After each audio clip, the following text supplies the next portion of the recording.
Camila Cabello. Welcome to Yes! Call Her Daddy. Yes!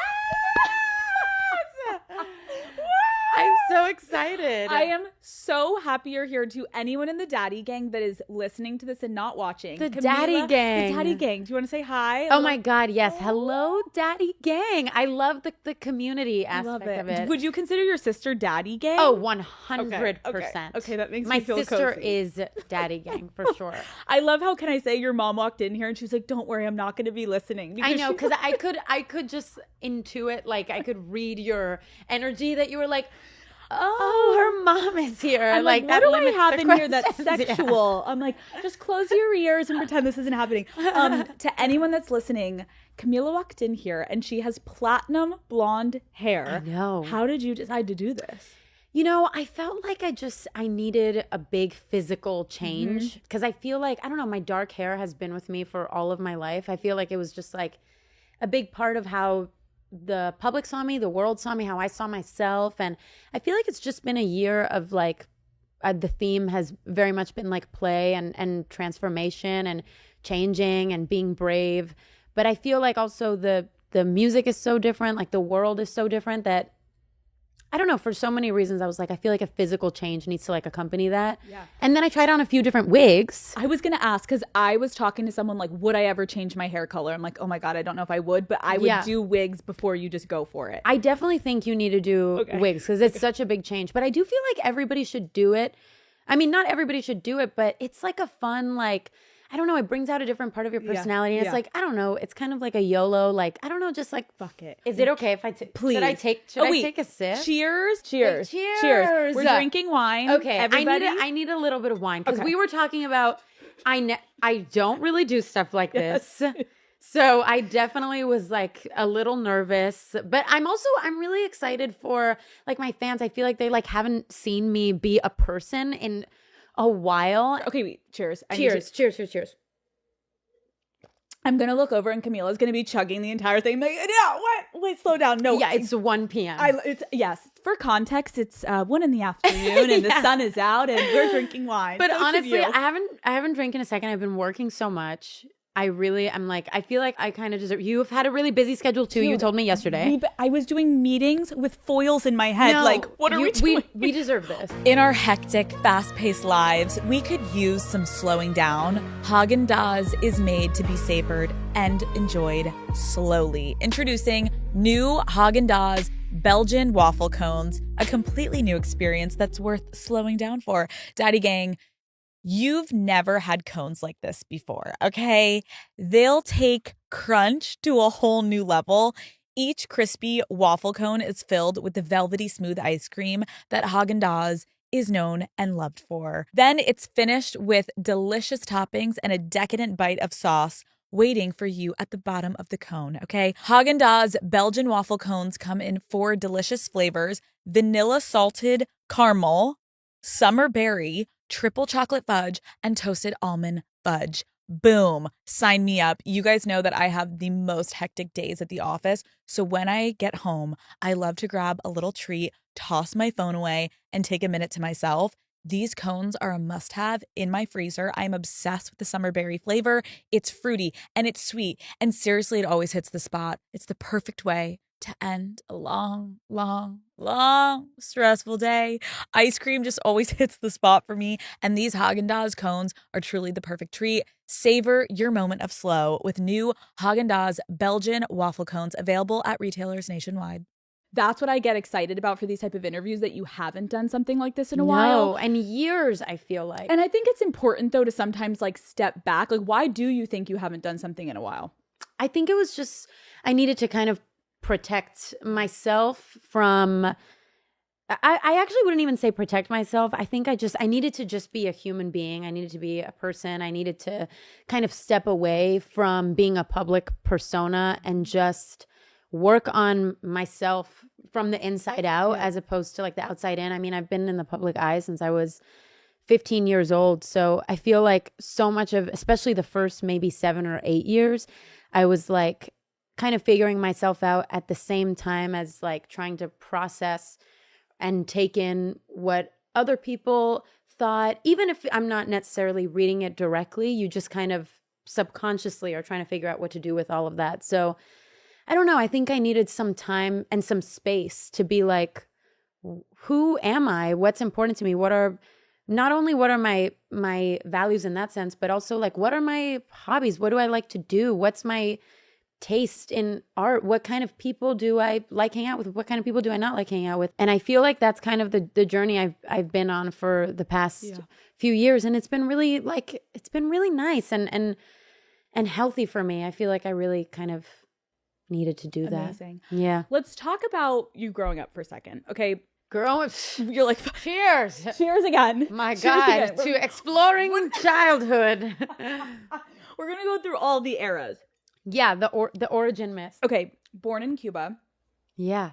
You moved to Miami when you're like 7. Yeah, it's so funny because I always say 6 or 7. My mom is like, you have to like pick an age. Right, like which was it? Yeah, like, I'm like, I don't know. moved when I was 6 or 7. And when I was 6 or 7, it's like, I always say that. So 6 or 7. Yeah. Camila moves to Miami. Can you tell me, like, how did your parents explain to you that you were moving? My mom told me we were going to Disney World. Oh. As immigrant parents do. They lie to protect us. I love my mom so much. She's not watching, so I don't have to worry about hurting her feelings on that one. Hi, Mom. Hey, Mom. But yeah, she told me we were going to Disney World, and I was really excited until maybe a couple months passed, and I was like, wait a second. I'm still here, and there's no Disney World. And yeah, it's funny. Like I really empathize with that, that age, that version of me, because I can imagine that it's probably informed some parts of my personality in the sense that like one day I had like all my cousins and all my family around, and the next day, not to like whatever, like a pity sob story or whatever, but one day they were there, and then the next day I was kind of like, oh, where is everybody? I actually had this song that I wrote that didn't end up making it into the album, but like so many empty chairs for like Christmas dinner or whatever. It was like some like lyric like that. But I think that's such a like visceral image that I can remember. It's like a lot of noise, and then it was like just me and my mom. Why did you guys move?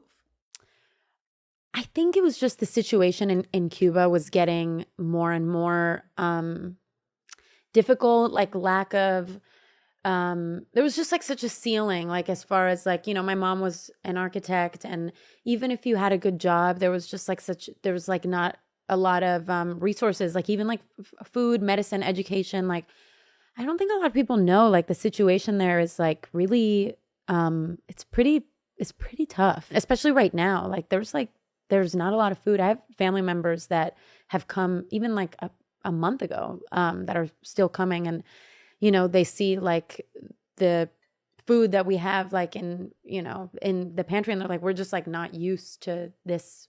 And I think that's like what's amazing too about Miami and the community there is like, I think because everybody has those common like start from nothing thing, like it really is like, hey, like if you don't have a job, like I've got this uncle, I got this cousin, like you come work for me. You don't know how to do this. Well, it's fine. I'll teach you, whatever. And everybody's just kind of like helping each other and also just like helping each other improvise. And we're constantly like trying to like bring our family over. So I think even when you were saying the like 6 or 7 age, I think at that time, the new age, 6 or 7. Yeah, new age, one word. 6 or 7. I came when I was 6 or 7. When you were 6 or 7, I'm thinking about you moving to having to go to a new school, moving to a new country, probably not completely speaking English. Oh no, not at all. At all. How did you no speaking. How did you make friends? Like what was school like? I really made friends. It's crazy to think about. Like in hindsight, I made my best friends through music always. I was always like, my first friend that I made, her name was Giselle, and we lived in like an apartment complex. She lived in the same complex as me, and we bonded over like the Cheetah Girls. I wanted to be them so bad, and I loved like Cinderella, like that. It's actually crazy how much I am realizing a lot of these things came to be in my life. You manifested this shit, I know. Bitch. I really manifested the shit out of like my fucking life. Then you were Cinderella. Yeah, I know. And I was in a girl group. But anyway, so like we would, like I would bring the CD or whatever, and we would like just dance to it and pretend like we were in a girl group. And then like, you know, when I was in elementary school, it was like we would pretend to be on American Idol. Fuck, I manifested that shit too, I guess. I'm realizing. And then we were like, I made a like mini girl group with my friends, and we were called Lion Girls, Queens of the Jungle, because I love the Cheetah Girls. That's not a like musician flex. It's a huge You're like, flex. that's a really good name. I'm like, God damn. What did Yeah. you sound like back then? And I remember like this one friend that I had, like my best friend, we would like, I remember during the summers, we would like, we would be on the phone and we would like just be singing on the phone. Like, oh my God, I did like this, that riff sounds so good. Like everything was honestly really tied to music. So you knew from a young age that you like loved performing. I wouldn't even say performing because I was really, really shy. It was like really reserved for my friends. And I remember my friends even say now, they're like, remember when we used to be like, sing, because I don't know if that was a thing for when it was your age, but I feel like anybody who was like, had like a good voice in school. It was like, it was kind of like sing. And at the time it was like, it was in such like good faith that people were trying to, but meanwhile so the person that is going to have to sing feels like, fuck all of you. I don't want to sing. So if I was to ask any of the kids that went to your school that weren't your friends, like, okay, Camila at 15 years old is going to become a huge pop star, famous. What do you think they would have said? There were people that were like, I didn't even know that like she sang. Stop. Because I went through different phases. Like I think there was with some people that I was really funny and class clowny and whatever. And then for most people, I was like really shy. Okay, let's talk about X Factor. So I'm reading online and I'm like, wait, is this true? I'm like, you said that you went on X Factor first to just meet One Direction. This is true. I mean, tell me the plan. Like, what was the plan going in there? I mean, honestly, I was a huge, I don't know if I'm curious if you were too, but I was like, you know, like I was like such a big pop culture fan. Like, yes. Since I was young, and my friends and I really bonded over that. Like, we didn't love fucking One Direction. We loved One Direction. One Direction. Yeah, we loved One Direction. We wanted to fuck One Direction. 100%. I mean, at that age, we just I wanted to just kiss them. Anything.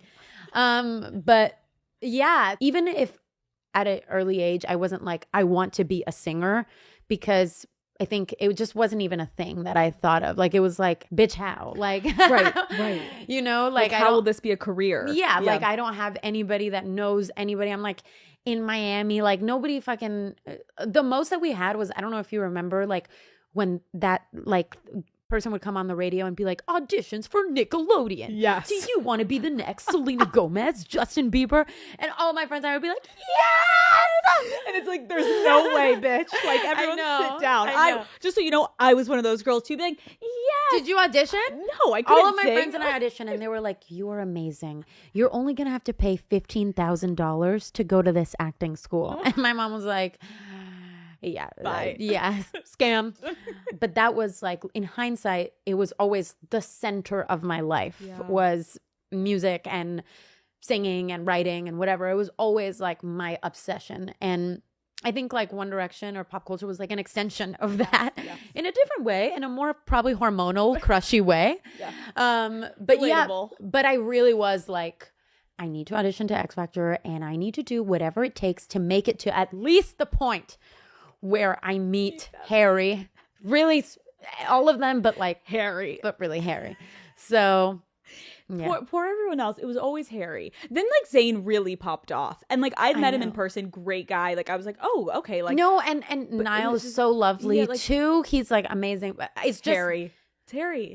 I was like, I really, really, he was an inspiring muse for me at 15. When you talk about a guy when you're younger that you were obsessed with, like it does sickness. It brings you back. Like I kind of had that with Justin Bieber, where you're like, I was also obsessed with Justin Bieber. And I'm like, I want to be the one less lonely girl. Like, shut up, Alex. It's crazy like, how delusional you are at that age. You believe. No, you believe that you're meant to fall in love, that they don't know that you are the girl for them. Like, they don't know it. But once they do, there will be no stopping that train. It's crazy how delusional you are at that age. Did you ever do this? Like, I remember I'd be at concerts and I'm like, if he just locks eyes with me. Me too. Me too. I'd be like, I remember like going to the concert being like, I have to look incredible. Because for some reason I thought me at 15 years old with like my like insanely terrible like side bang and like like that he would lock eye and then he would know for some reason. It's crazy. I still have some of that delusion left in me now. I think it's good delusion though, right? It's fun. It keeps things spicy. It does, on your toes, Oh yeah, 100%. Just like wanting things you can't have. No, delusion is a necessary ingredient, I think, to like my happiness. But I definitely had way more at 15. I definitely was like, once he sees me, he's dumping Kendall Jenner. Like he will know. He won't even know. He won't even know what hit him. When our eyes lock, it's like game over, baby, wifey. Okay. And then I look pictures of myself at that age, and I'm like, oh my god, Sweetie. like I look like such a baby. Like it was never gonna happen. Never gonna happen. But you joined Fifth Harmony, and obviously you Yes. don't join One Direction, although you probably wanted to be like the one girl in the group. But I joined what felt to me like at that time, like I was like, Yes. oh my god, Yes. this is happening to me now. Oh my God, no, that's actually so crazy. Like you were becoming like the female version of the new One Direction. Yeah, I mean, like I remember when we were at X Factor and they started like calling our names up, I was like, I know this fucking story. I've seen it. Obviously, there was a lot of drama when you walked away from the group. Yeah. And now that like time has passed and you look back at everything, like how do you feel about how everything went down? I feel like I'm like can really focus on and remember the really joyful times. And, I grew a lot in that group. And I remember waking up on tour and going to my hotel room at like 7 a.m. and going to my garage band and like writing songs because I didn't want to like, do it while everybody was there. And I just like, I had such a passion for that turned into writing. And at first I was like, oh, maybe like I want to write for other people. But then it turned into like, no, actually like I want to sing these songs by myself. And I started just like distancing myself from, I feel like, the group vision. And it felt like, they were still like really passionate and into that. And so I just was like, I'm not happy here anymore. Like it doesn't feel aligned. I think also like that's so okay.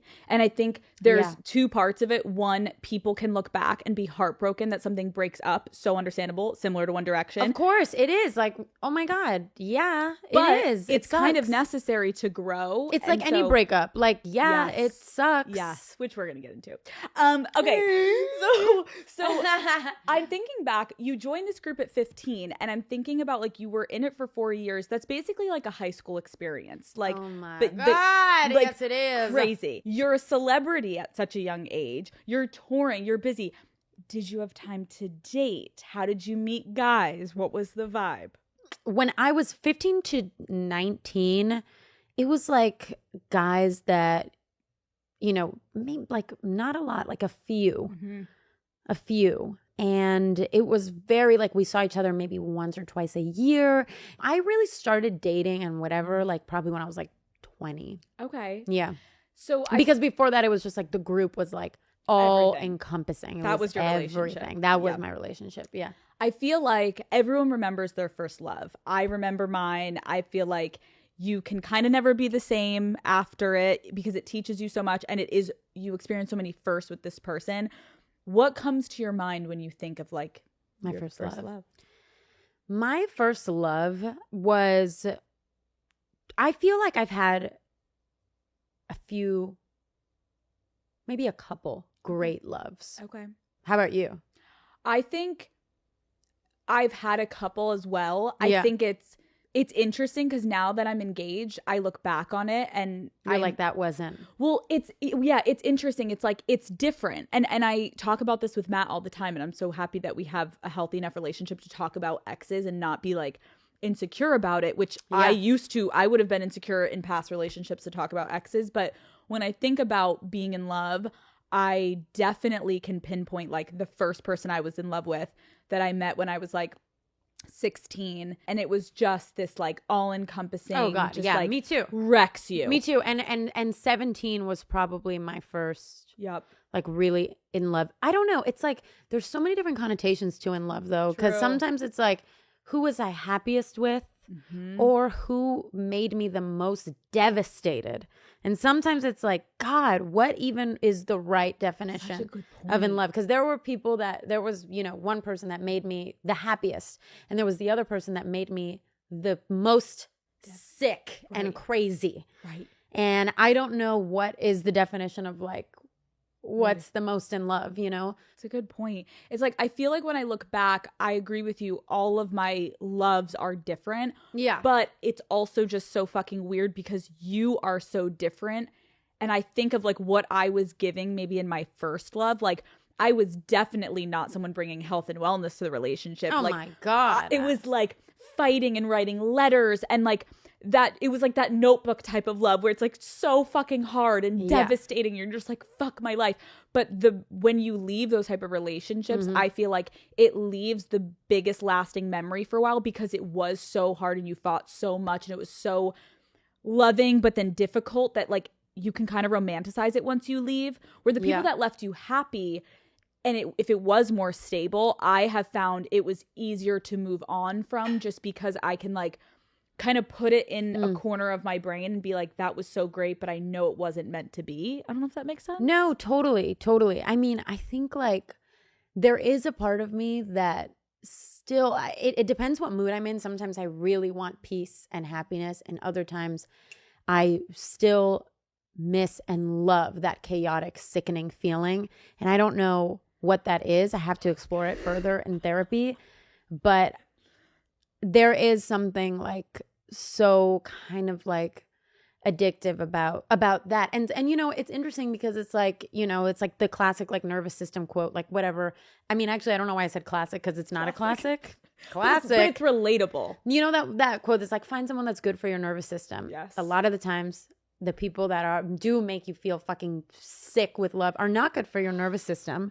But it's addictive. But it feels so good and terrible at the same time. Because when it's good, it's so fucking good. Because when it's good, it's like, you could cut my leg off today. I will be smiling all teeth, you know? But when it's bad, and I think this is what's so interesting, when it is bad, and I think back to those type of relationships, there's something like that makes you feel even more romantic about it because it's like we're fighting, we're working, we're like totally. It's just, it is kind of convoluted, and there are some relationships that take a lot of work to then get to be good, or there are just a lot of relationships that just shouldn't fucking work, but we put so much into them because it is addicting. And it really changes, I feel like, as you age. Like, I feel like when I was younger, so many relationships were like my projection of people in my head. Yes. And I really romanticized the shit out of them. And I really took a little thing that they said and I just ran with that.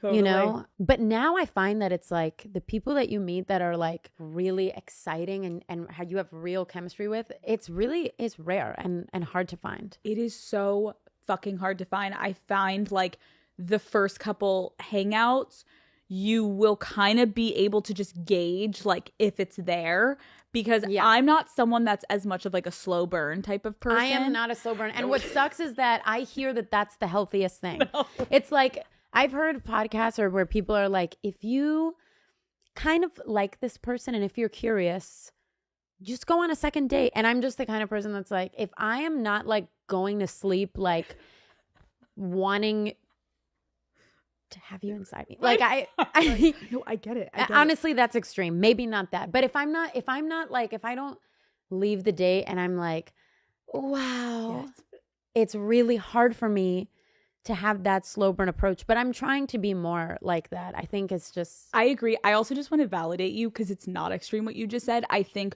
when I've left first dates, you want to like, I know it sounds fucking crazy, but this is a girl podcast, so everyone girl will get it. You leave and you can like literally quickly go through like picturing yourself in like positions with them and places, positions physically and like places in life, and just like kind of quickly the next year with them, and you're like picturing like the next date and your sexual chemistry. It's disgusting. You can kind of envision it. And then if I can't with someone, it's hard to go on the second date. I know, but a lot of people say like you should, and you know, and fuck us.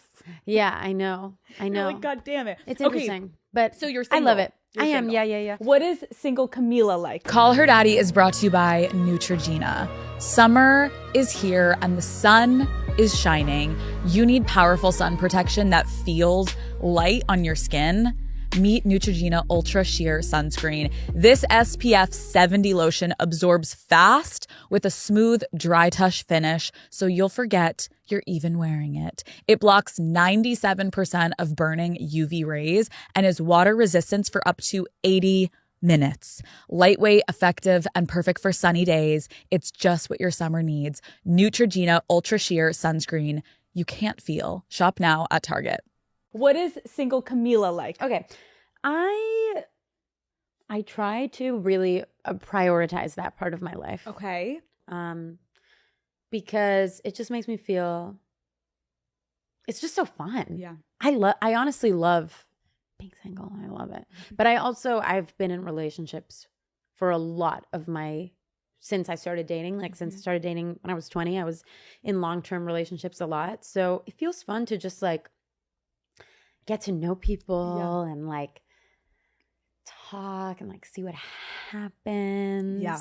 Those beginning stages are like beginning stage also my weakness, because I love a beginning stage. It's so fun. it's so good. It's I think why I had such a hard time getting into serious relationships for a while, because the thrill and the excitement and the unknown is so fun, and then It's once so it fun. becomes like predictable, I used to be like bye. But I feel that. when you get older again, like you start to realize there can be a balance. And you start to realize there are other things that are important. Like you can go deeper, and that's surprising. And at the end of the day, it's like we're people that are, I really believe like we're never just one person. We are constantly changing. Like Matt could be a different person in 2 years. He will be a new person. Yeah. And so there's always something new. Yeah, But that's a good point. But I do feel like I think also because I was just in like a heavy like writing process, writing stage. It's really experiences. I'm just like so hungry for experiences. Like the more experiences, The better. the better. Okay, so one experience you had recently that we all saw online Oh gosh. was you were on a vacation with Drake. Oh gosh. Well, you know what? I have to ask. I can't not ask. Yeah, of course. Have you guys ever been a thing? Well, first of all, I wouldn't say like straight up vacation. Okay. It was vacation plus some work. Oh. Oh God. Oh, wait. The whole internet just broke. So it was vacation plus some work. But I will say, you know what? I love that man. I love him. We all love that man. We all love him, right? The internet really loved him recently. Yeah. Yeah. I don't know what you're talking about. Okay, so have you ever had, can we confirm or no? Have I ever had what? Like a little thing with Drake. Beautiful artistic collaboration with him? Yes. I may or may not have. What is it like going on vacation with Drake? Okay, first of all, we did not go on vacation. Like the two This of you? was like a homie, like friends trip. Okay. So let me break this down. Rewind. Okay. Rewind. So basically, Drake was a big love him. Love him. Love him as an artist for real. Me too. Love him as right? Yes. He's the best. Yes. Who the goat? He I love him so much, and I really listened to him a lot during my writing process, during my album. Yep. And I really felt like he would like my album. Love. For real. Confidence. Fucking love it. And so I DM'd him and I was like, hey, I really want to play. I was like, you know what? I'm just going to put it out there. That's fucking baller. We gotta make shit happen. You gotta make shit happen. We gotta make shit happen. So I DM'd him and I was like, I would love to play you my album. I honestly feel like you would really love it because, because I listen to him a lot, and I just feel like I really do feel like musically in a lot of ways we like the same things. Yep. And I feel, yeah. So we hung out. I played him my album. What'd he say? He loved it. Okay. And I thought that he would, and I was like so excited. It was also such a surreal moment for me to like play Drake my songs and like, dude, it's that's insane. another one of those things that you're just like, wow, I would have never expected. It's like that this would happen. A dream. It's a dream. Like, it's a dream. I remember being there and being like, wow, this is like so fucking sick. Right. And he's so generous and so kind. But anyway, so I didn't like just go on vacation with him. It was like a vacation, like work thing. But honestly, I will say I love him. And that has been such a fun part about this whole experience. Like, this has been it's been a really insular process in terms of like me taking it back to basics, in terms of like me like really focusing on like, you know, my craft of writing or whatever. But at the same time, literally I could chug this whole thing right now of like huge toast to that. And he's amazing and I love him. Let's do a toast to Drake. Toast to Drake. To Champagne Poppy. God bless. Yeah, we all love you. God bless. We really do love you. I love you. Dude, okay, so you are single. So what is the approach to dating? Are you looking for something serious? Are you going on dates? Like, what is happening? As far as looking for something serious, I don't know. I have phases. Like maybe like 2 weeks ago, I'm like, oh my God, like I want to really have something real with someone. I'm ready. Mm-hmm. I'm ready for something real again. And then I am like, you know, talking and like meeting someone new, and I'm like, oh my God, I love this. This is so fun. I don't want anything serious right now. So it really is like, it's different phases. I really think I'm like, there's so much going on right now that if it was somebody serious, I would really have to connect with them on a really deep level, which I always hope it is. I'm a hopeless romantic at heart. Like, I love my fun, but I'm a hopeless romantic for sure. And I literally, if I have like a great kiss with somebody, I'm like, I would die for you. Right. Like, we're in love. Oh yeah, 100%. Are you someone that will have a roster? Like, what's the situation? Are you good at handling multiple men at once? I do like a little bit, not too much, but just a little bit of like a, you know, there's like maybe a few vibes. Yes. There's a few vibes. You know, and I think there's a different level of like, for some people, roster is like, the intimacy is like maybe sleeping with all of them. That's too much for me. It's more kind of like vibes and talking, hanging out, whatever. But I can't be serious, at least at this point, with more than one person. I completely agree. I feel like when you're in the single stage, it's helpful to kind of just like pick around and just kind of like keep a couple people in the arena, just to be like, that's where I am. Like, what's your vibe? Yeah. What's your vibe? Right. And then like once one kind of drops off, you can pick up a new one. Yeah. But it's fun. And I think you're my new favorite. Yes. Yeah. And I think as busy as you are, I get that. It's like, unless the person is going to be like, holy fucking shit, this is like if you're late night till 3 a.m. you're fucking talking. Exactly. If it's late night till 3 a.m. and we have this insane connection and I'm like, oh, you're like, it's giving father of my children vibe. Like, I will fly anywhere. You like what you come, like whatever, then I will do that. But if it's like, I liked him and he was cute and that was cute, then it's like, I'll see you when I see you. Wait, have you ever flown a guy somewhere? Only in like relationships vibes. Okay. No, I mean, I haven't like flown them. Got it. They fly Not to at the front of the no, plane. yeah, I haven't piloted them to my hotel room. But I mean, like, they have flown to me. Yes. But I haven't been like, let me just get you your flight. Yeah, I'm not daddy energy. Yeah. Oh my God. Yeah, I know. What gives you the ick? To be honest, one of the things that would give me the ick is I don't really want to be like with a guy. Like, I don't want to be like on my daddy shit. Have a little bit of like that, like masculine energy, kind of take control. Take control. Especially because you're in control all fucking day with your career. And that's a big psychological thing. Do you feel like that too? I was going to say, like, I want for sure respect, but if I'm like, I am literally running the ship here. No, same. Like, if I'm making decisions all day and I have to be like on my fucking like whatever daddy shit, unironic daddy boss girl shit, you better come correct when it's time and let me just not think about anything. Like, I want you to like, I want to let go and surrender. What is your philosophy around ghosting? Are we ghosting people? Are we not? No, I don't like that. I mean, I actually had a conversation with my friends the other day because I went on a date with this guy. Okay. One date. How'd it go? Not great. Okay. I didn't like it. Okay. And I went on a date with this guy and I asked he was like texting me and I asked my friends, I was like, hey guys, if I don't answer, is this ghosting? Do you go out in public with this person? Yeah. Oh my God. Yeah. Okay. And so. But they're not like. Right. He wasn't famous. Right. Why did it not go well? It was just so boring. Like, there was no spark. No, I was thinking about every other ex. Yeah, like I was that just not happen. That's the fucking worst when you're like, or just the number one on the roster. Oh, You're like, he's looking real good right like now. you're like, I'm just thinking about number one, and you're like, get out.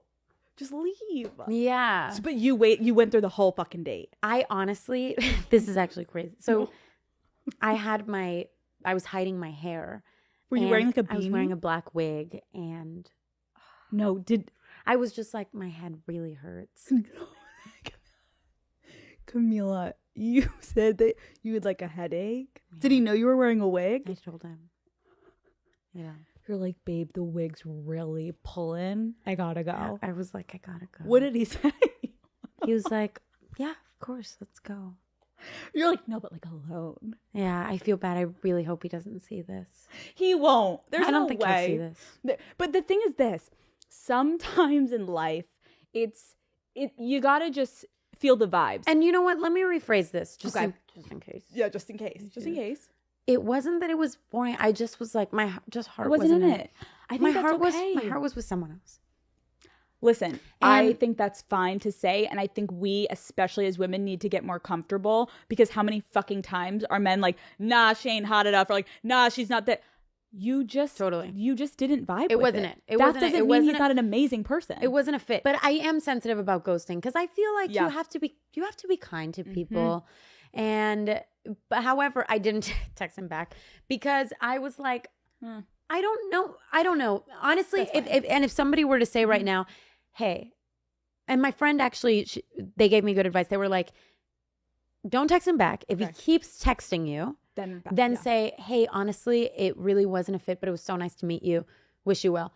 But he didn't keep texting, so I was like, I'll leave it. But if things had gone on like further, then I'm not a fan of the ghosting thing. I just feel like it's like, why hurt people?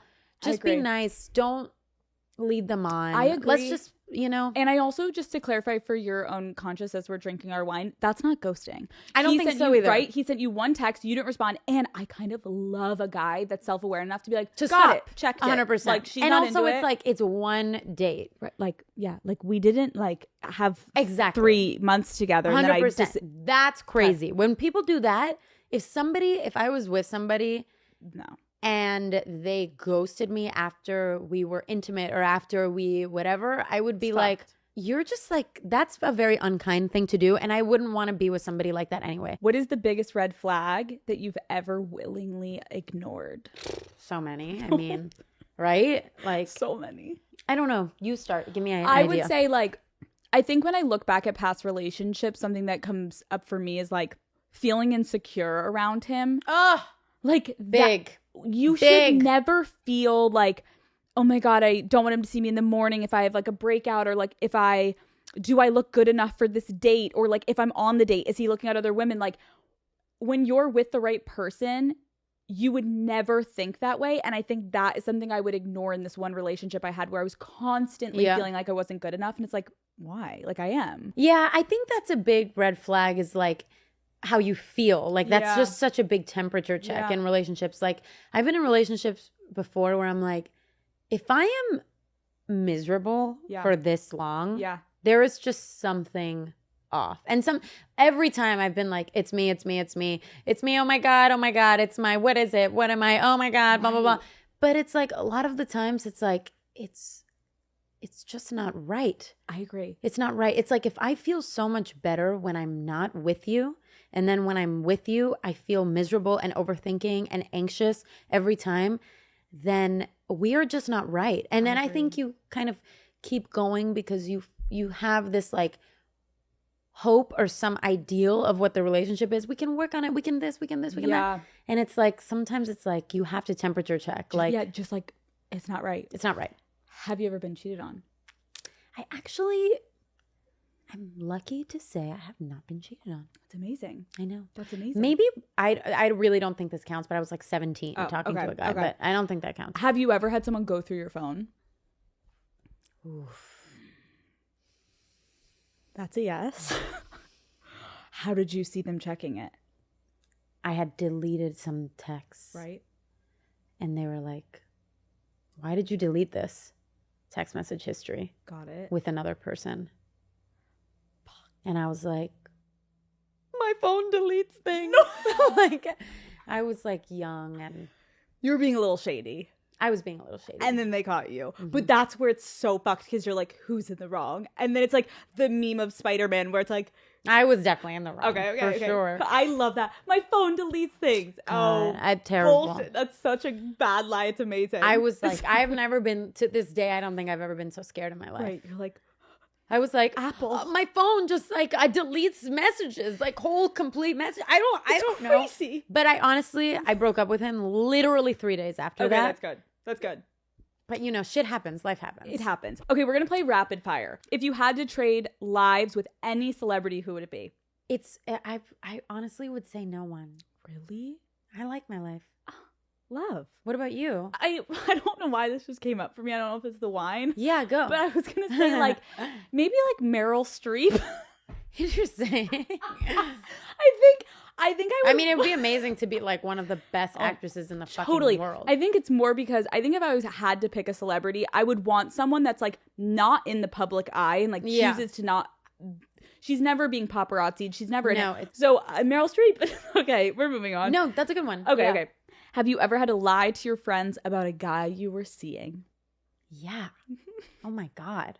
All the time. Like, not all the time, but like, I love this TikTok that I see. It's like your friend is like, you like show them like a terrible text and it's like, and what did you respond to him? And you're like, like when my friends are always like, my friends are cold as fuck. Cold-hearted. Those are good friends sometimes. They're like, though. dude, how could you text him back? Don't text him. Don't do that emoji. I'm like, oh my God, I didn't know you guys were mean. Fuck. But but it's good. They're keeping you in line. Oh my God. Yeah. Cause I'm like the opposite. I'm a dumbass. I get it. I'm an idiot. Yeah, I was just going with it. Yeah. What is your biggest insecurity? My biggest insecurity, like internal, external, whatever. Whatever. This is probably the wine too. And I saw this Jodie Foster like interview. Like I was reading it yesterday.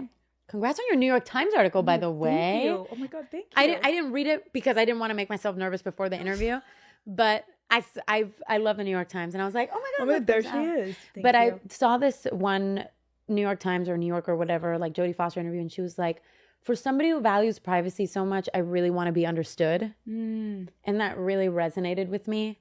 I feel like my insecurity is like, I don't know, some like childhood thing of like being like, I don't care if people get me. I don't care if people, whatever. I'm just going to be myself.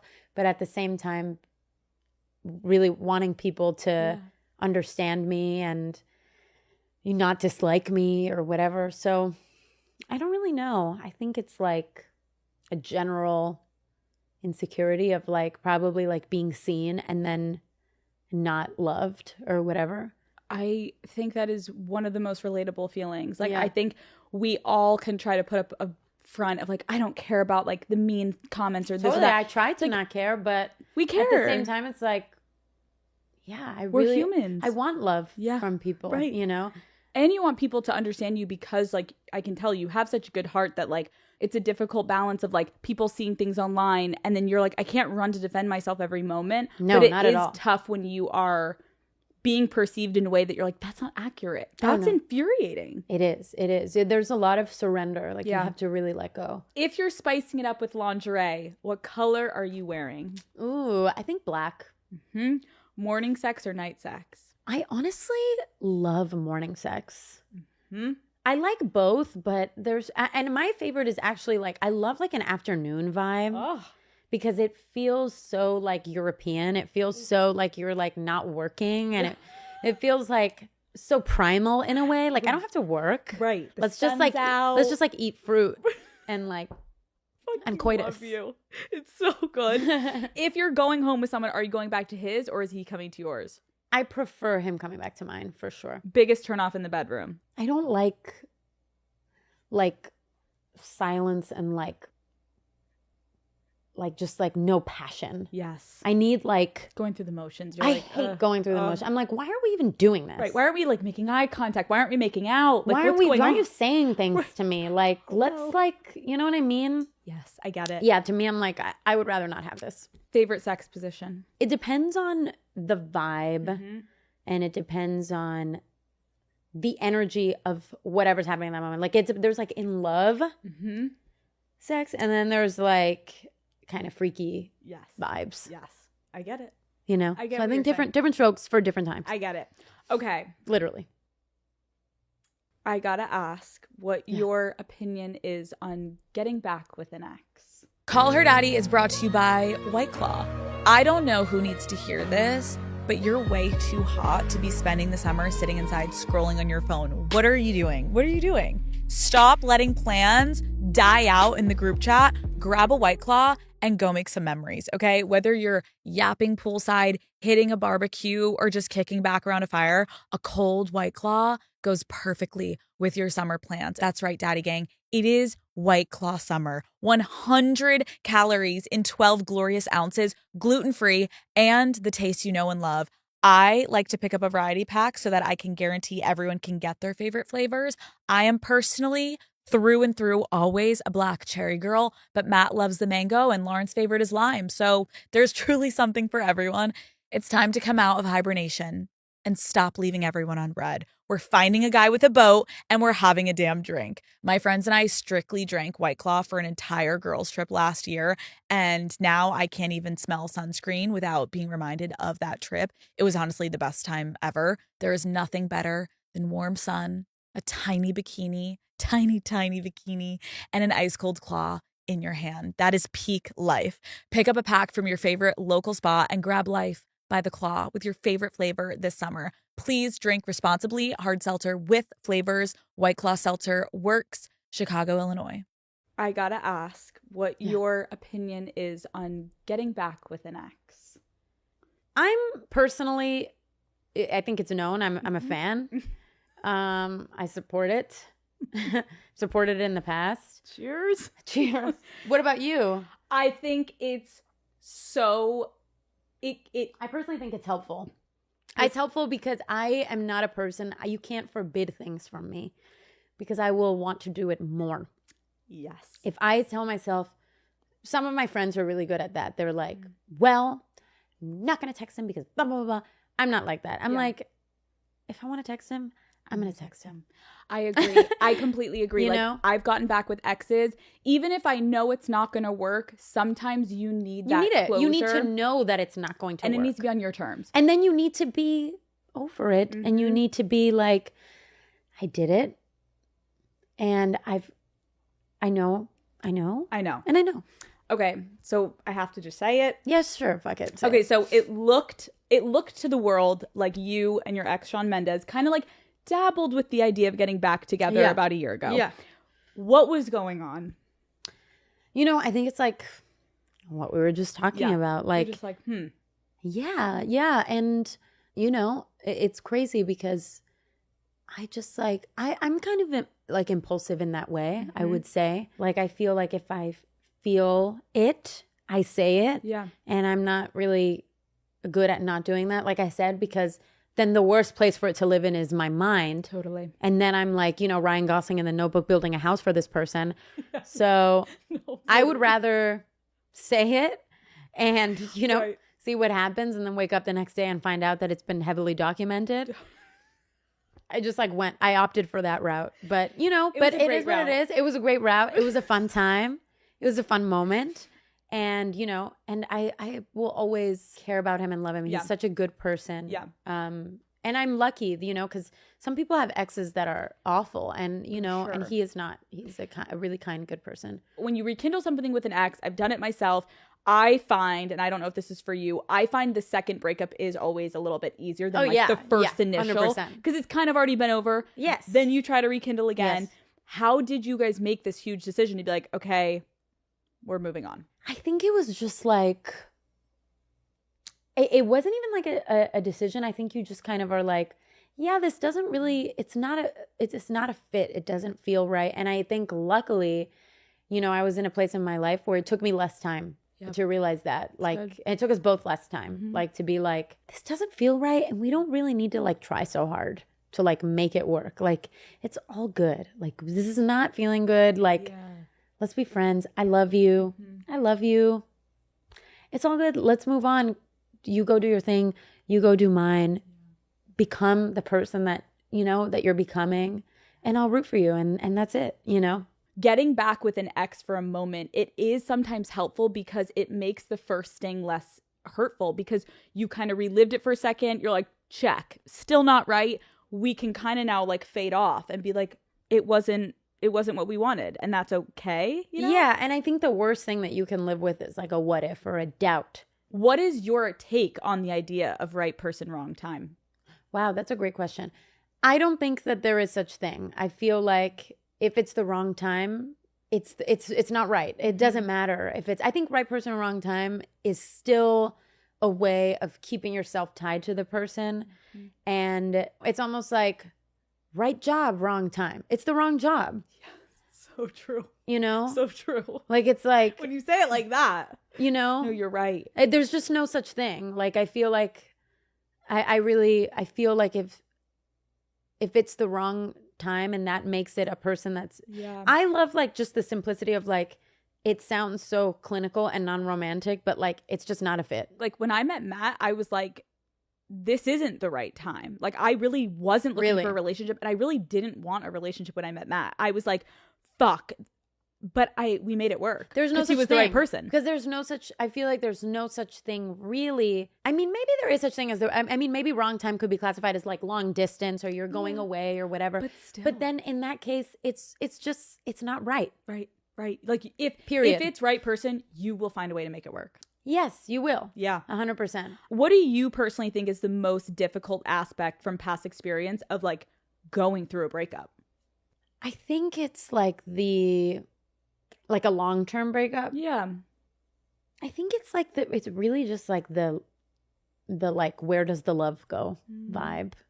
You know, like you have so much like care and love for this person, and it really does feel, I've luckily up to this point in my life, I haven't experienced loss, like real loss, but it feels like loss, but that person is just still out there, and it takes your own restraint, reminding yourself why it's not the right thing to like keep you away from texting that person or whatever. And also it's like feels very out of your control, because sometimes it's like I wanted it to be this person so bad, like I wanted it to be, but it's not, and that feels really hard to let go, like to be like, I really wanted this to be it, but the fact that it's not, that I can't make this person who I wanted them to be, it's tough. It's really tough. Like it really feels like you can't always get what you want kind of thing. I do kind of love how you said that, though. It's so true of like, where does love go? When I'm thinking of like, what would my answer have been? I'm like, kind of similar, where you're like, how did we love each other so much? Mm-hmm. And now it's not going to work. And we know the reasons it's not working. Yeah. But like, we loved each other so much. Like, how do we just like float away from each other and like, that's it? Yeah, it's like where does the energy go? Right. I find like it was so funny after like there's been breakups where after I'm like, I tell my best friends, I'm like, can I just like hold your hand more and like be more like touchy with you? Because that's like a big love language for me, as you've probably seen in videos, is like touch, physical touch, and even like the touch starvation after, and you know what I mean? It is really hard. Totally. Like I'm like, can we just hold hands? Right. Like, that's when it gets tricky, when you go through a breakup of like, do I miss him or do I miss the things that came with having someone that I was in love with? And that's really hard to discern of like, I miss a best friend. I miss someone that's like gonna hold me and like hold my hand. And it's usually that. I think for me in the past. I agree. You know, and that's where you really have to be like, I didn't get what I wanted. True. I really wanted this person to be this. I really wanted us to be this, but it's not. Yeah, it's not. For all the girls listening, I'm curious if you have any advice. I've been through it. I think social media makes it so much fucking worse. How do you handle from past shit of like, when you know you and your ex are moving on at different paces? How the fuck? Oh my God, it's the worst. Oh, I'm like, I be out here fucking stalking bitches. It's I'm torture, like, Sam. It's just like, how do you handle it? I don't even know if you have advice. Like, I really think it's like, I have been an absolute psycho.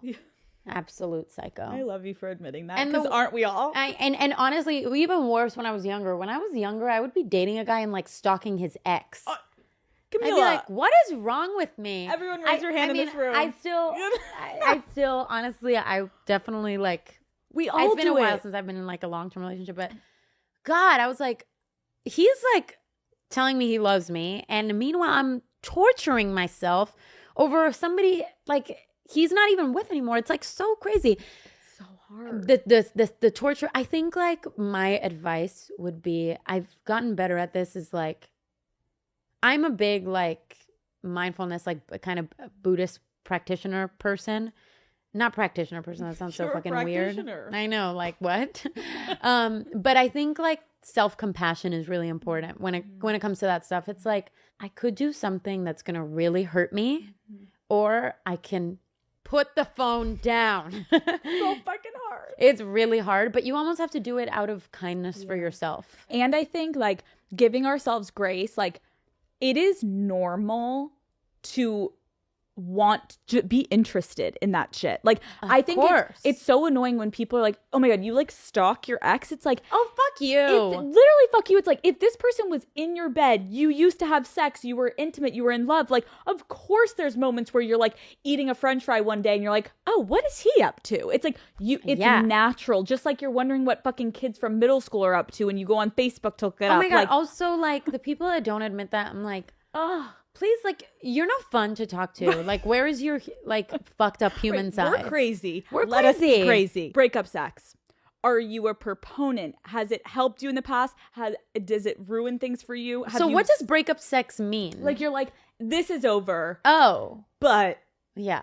And then you do it one more time. Yeah, of course. And, like, have you found it makes it more messy? Or is it more like, okay, I feel like if you're wanting to have breakup sex, you're probably gonna hit each other up next week. Like there's still something there, you know? And like I said, I'm sorry, I'm a proponent. Like I don't believe in the forbidden fruit.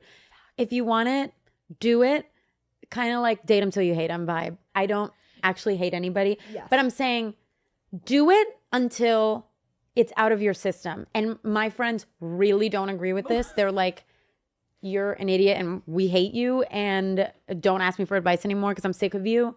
But it's been helpful for me. And, you know, and I also think I think the hard part is like sometimes you do waste some time in that way. Like you like are still entertaining something and maybe there could be somebody out there that's better. I think the point to close out the dating chapter is like, everybody that's listening, like, don't feel shame if you go back to an ex. No. But protect yourself in those moments of just knowing, like, what there could be an end date and just be okay with that. And maybe there's not an end date. Maybe you guys are going to stay together forever. I think it's just like. And know why. Yeah. You still keep going back. Is it the sex? Is it the chemistry?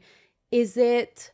The emotional connection? Is it your self-esteem? Is it whatever? Because I think, like, one thing that I feel like I'm always trying to do, and I'm not trying to, whatever, the risk of sounding, I'm not trying to sound preachy, is like, I feel like always doing the inner work and inner questioning of like, why am I doing this? Why am I doing this? And if you still want to do it, do it. Totally. But just know why you're doing it. Like what you're getting out of it. Your new music is on the way, which everyone is freaking out about. Did you hear it? I did. So I was at the hairdresser and I'm like, where do I listen to this? And I'm holding it up to my my ear. God. And I'm listening also, like me obviously interviewing you. I was like trying to listen to the lyrics. Yeah. I'm like, what is she trying to say? By the way, which I love. It's so good. Thank you. It's everything. Because it's so fucking raw and it's so fucking real. And I wanted to ask you just like, what has it meant to you in the writing process and everything? Yeah. Well, I think this is like I love this quote by this poet Rainer Maria Rilke that's like, live your questions. Okay. Oh. Have you ever heard of that? Wait, no, I love that. I read this book. It was actually in COVID time and it's called Letters to a Young Poet. And there's this poet that's asking him, like, he has so many questions. And I think he's like probably in his 20s. And he's like, the one advice I can give you is to live your questions. And I feel like this was my Live My Questions album, Live My Questions chapter. And it's like very, really like sitting in the discomfort of things and realizing there's not going to be a neat in a box answer. It's like, I feel strong in these ways, weak in this ways. And there's no real clear answer here. But yeah, like the album process has been like such a journey. And, you know, it started off with me really having that intention of going back to how it started for me, which is just like, sitting with myself and, really like getting back to that first like passion of songwriting and, like nerding out over references and artists and poetry and whatever, and really tapping into that.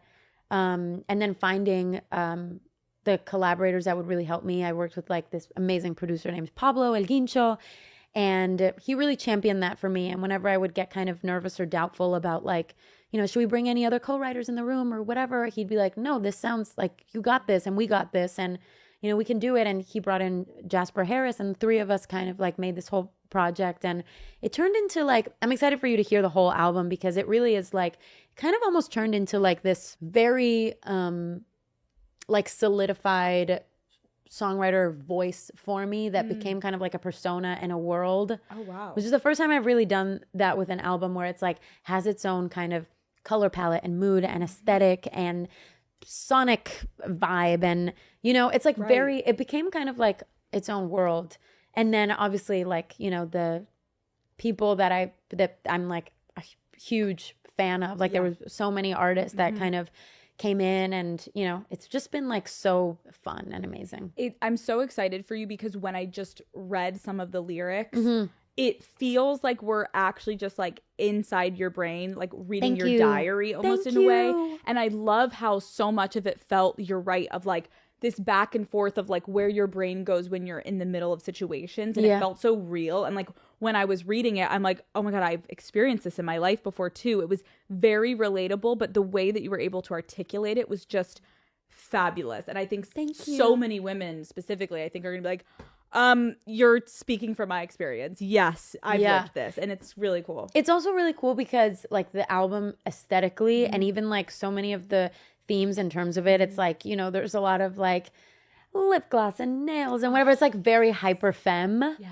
Which is so fun, because it's like I feel like I'm really tapping into the fun of like the feminine experience and sensuality, and like even like the things that we do, like the like all those like different the hair. The hair. No, it's so good. And I'm so excited personally to hear the whole thing, but I'm excited. I can't wait. Because I think people, the beauty of conversations like this is like, I haven't really seen you like this online. We're like, I know. You really are like our girlfriends. Like, I feel like we're all friends with you now, and I get you. And you just feel like someone that is very like relatable. Well, that's why I wanted to do this podcast too, because I was like, I feel like it's like very for the girls, and I feel like my album is like very like for the girls, and also like so much of it was like it's so much of me and who I am is inspired by my friends. And you know what I mean? And like that dynamic, and like, drinking wine and talking about like whatever the worst sex you've ever had. Like that's like, that's life. That's life. That's the best part of life. What message do you hope fans take away from this album when it comes out? Ooh, that's a great question. I really think it's live your questions. And I would add a bonus to that is I think it's like really embracing the playfulness of it, like the playfulness of being alive, of being a girl. And I think that's honestly why so much of this album has themes like, I don't know, like sex or whatever, is because it's playful. And it's playful and it's hot. It's hot. And being hot is fun. Yeah. Like some of the lyrics I was like, oh, Camila. Like, let's go. Well, I think it's like just like this spirit of, I think, freedom and like just like ownership and really just like owning your fucking life. And I don't know, just like fucking being free and being you. I am so excited for you. The Daddy Gang will support you the minute this comes out. And Daddy Gang. I can't thank Father you enough Cooper. for sitting down. I know that you don't do this often, and like, you're a fucking pro. I could do this with you all day. Well, me too. And I knew that it would happen like that, because I really was like, I was listening to your stuff and I was like, oh, this is a girl that like I would be friends with, you know? But thank you for real for making me feel so comfortable. Of course. You're so kind. And I love you. And I love this wine, and I love you too. Woo! Thank you so much. Thank you. You're the best.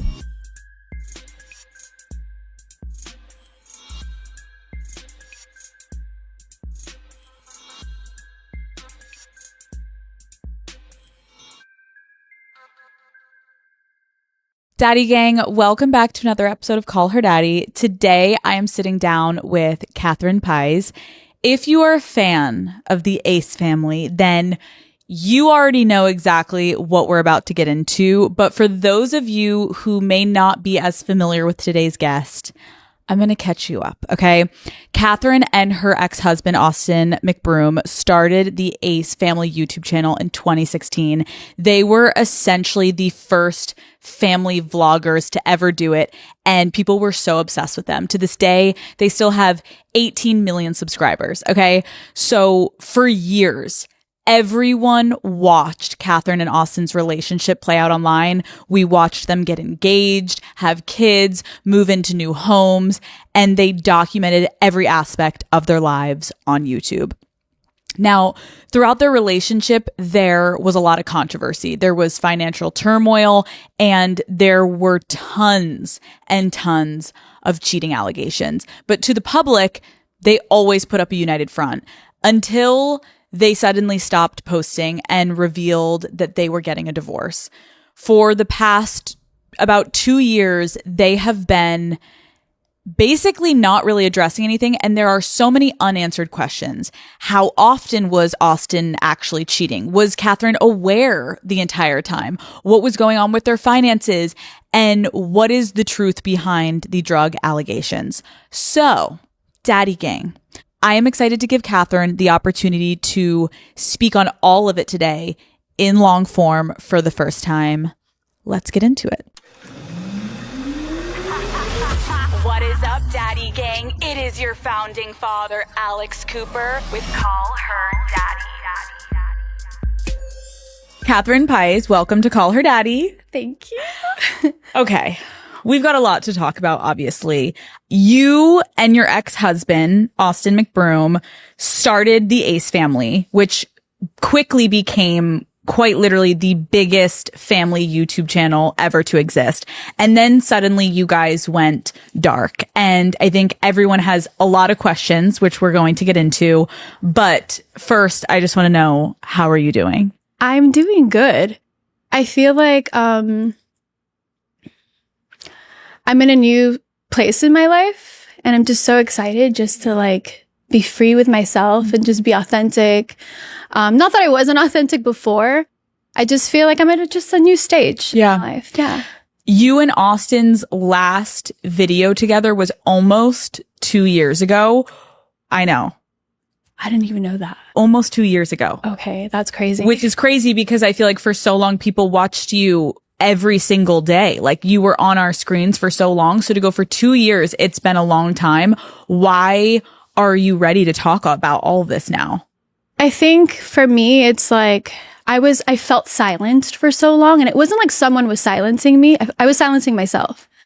And I think that for all those years of just not being able to just speak freely and just like really sit with myself, it was really hard, Alex. It was really hard. And I think that now I'm just so healed from all of my experiences, not just my relationship, all of the traumas and all the experiences that I faced early on in my life. I've just healed so much through all of them. Truly, like actually truly.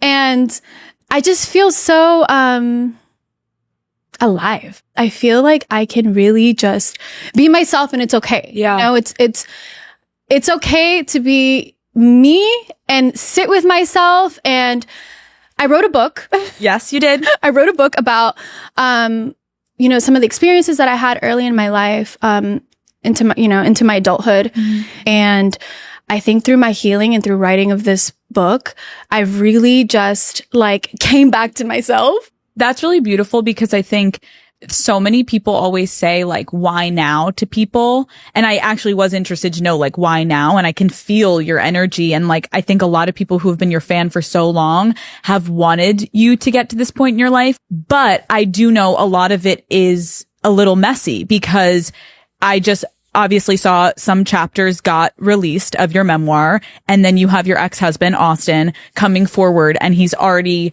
commentating on, this is a lie, this isn't truthful, this is exaggerated. How did you feel when you saw him kind of publicly coming out and trying to put down essentially this book. Yeah. I feel like that's already an indicator of why I never expressed myself, you know, through all those allegations of cheating and infidelity and all those things. It's like, I was so afraid to speak up. I was so afraid to say, I'm an idiot. Like, I just didn't see it, you know, or I was so afraid to say, you know, I'm trying to hold the very little piece that we have in our family. I'm trying to keep that together. I'm trying to shelter the very little piece that we have, you know? And, for me, it was like, you know, I'm embarrassed. I don't know what's true or not. There's so many things that aren't true. It's really hard to like differentiate what is true, what isn't, until I really found out. Okay. We're going to go all the way back because I feel like we know you as the Ace family. We know you as Catherine, a part of the Ace family, but I think it's important, and you talk about this in your book. I want to just lightly talk about your life before all of this. Describe like what was your experience growing up in your family dynamic? Yeah. So, my mom was born in Nicaragua. My dad is Panamanian. They met in Panama. They were teenagers when they met. And, you know, they had a lot of hardship. They had a very toxic relationship, just like any young couple that is new to a country, new language, new everything. They didn't have family. They didn't have friends. And so the first half of my childhood, my dad was a single dad. My mom, took herself out of that toxic relationship and moved to Florida. And so, you know, I knew she did that for the best of the family. And, it's interesting because I'm like, I had such an awareness even as a child that I like knew like she's doing the right thing. You know what I mean? Like I knew that as a child, and I'm like, I know my mom is doing this for us, you know, for the bigger picture. My parents didn't have much money, you know, really nothing. Yeah. And I had this really weird relationship with money. Like I remember thinking like, you know, my mom would say things like, we don't have the money for that, or we can't do that, or, you know, and I remember looking at her and thinking, I'm going to make a lot of money one day so that I can do all the things that I want to do, and I can support you, and I can support my family. And it was like this drive that I had inside of me. So many adults, you get to that place where you're like, what was lacking in your childhood that then you were craving? Because whether you had friends that had it or you were told you couldn't have it, then it's almost like that goal in your head, which then we'll get to because then you eventually got all of that. And sometimes it doesn't mean that that is the thing that brings you happiness. But when you're young and you have this vision, totally, it's like you're going to go for it no matter what. Yeah. I'm interested though, hearing you talk about your parents having a toxic relationship. Like, how did their marriage impact you at a young age of like how you viewed love? Yeah, hugely. Oh my God, that's such a good question. You're so good at this. Thank you. Stop. Okay. So I feel like when my marriage was going downhill, we didn't have good communication. That's one thing I take full accountability is I had the worst communication. And I'm still working on it today. I think I've gotten a lot better. But when I look at my parents, I thought, I don't want to be another couple that doesn't make it. You know, I want to have that traditional love. You say your I do's and you're in there for, you know, till death do us part. That was like kind of the way that I saw it, you know? Also having children, you know, you want your children to grow up with both their parents. And that was my dream. It's like, I want to be able to have that family. And when we had it, you know what I mean? And I thought, oh my gosh, like, I remember one morning, I remember thinking like, did I make it? Like looking around, I remember, did I make it? And I was like, well, why do I feel so empty? Call Her Daddy is brought to you by Tinder. Have you ever seen someone on Tinder that really stands out to you? Like, oh my gosh, this person is such a catch. Now with Tinder's first impressions, you can send a message to help stand out before you match. Try debating their hottest take, bonding over their weirdly specific obsessions, or hit them with a joke that they absolutely have to respond to. Try Tinder's first impressions feature and explore all of the possibilities for yourself. Tinder, it starts with a swipe. Download Tinder today. Let's talk about Austin. Can you tell me how you guys met? Like, how did that all go down? Yeah. I moved to Los Angeles. I had this fuel to move to Los Angeles. I was super excited and I bought a one-way ticket. My friend invited me to an all-white attire party. And I walked in and I saw Austin from across the room. Austin McBroom from across the room. And I looked at him and I thought, I don't know why, but I feel like I know him. So interesting. And she introduced us and we shook hands and that was it.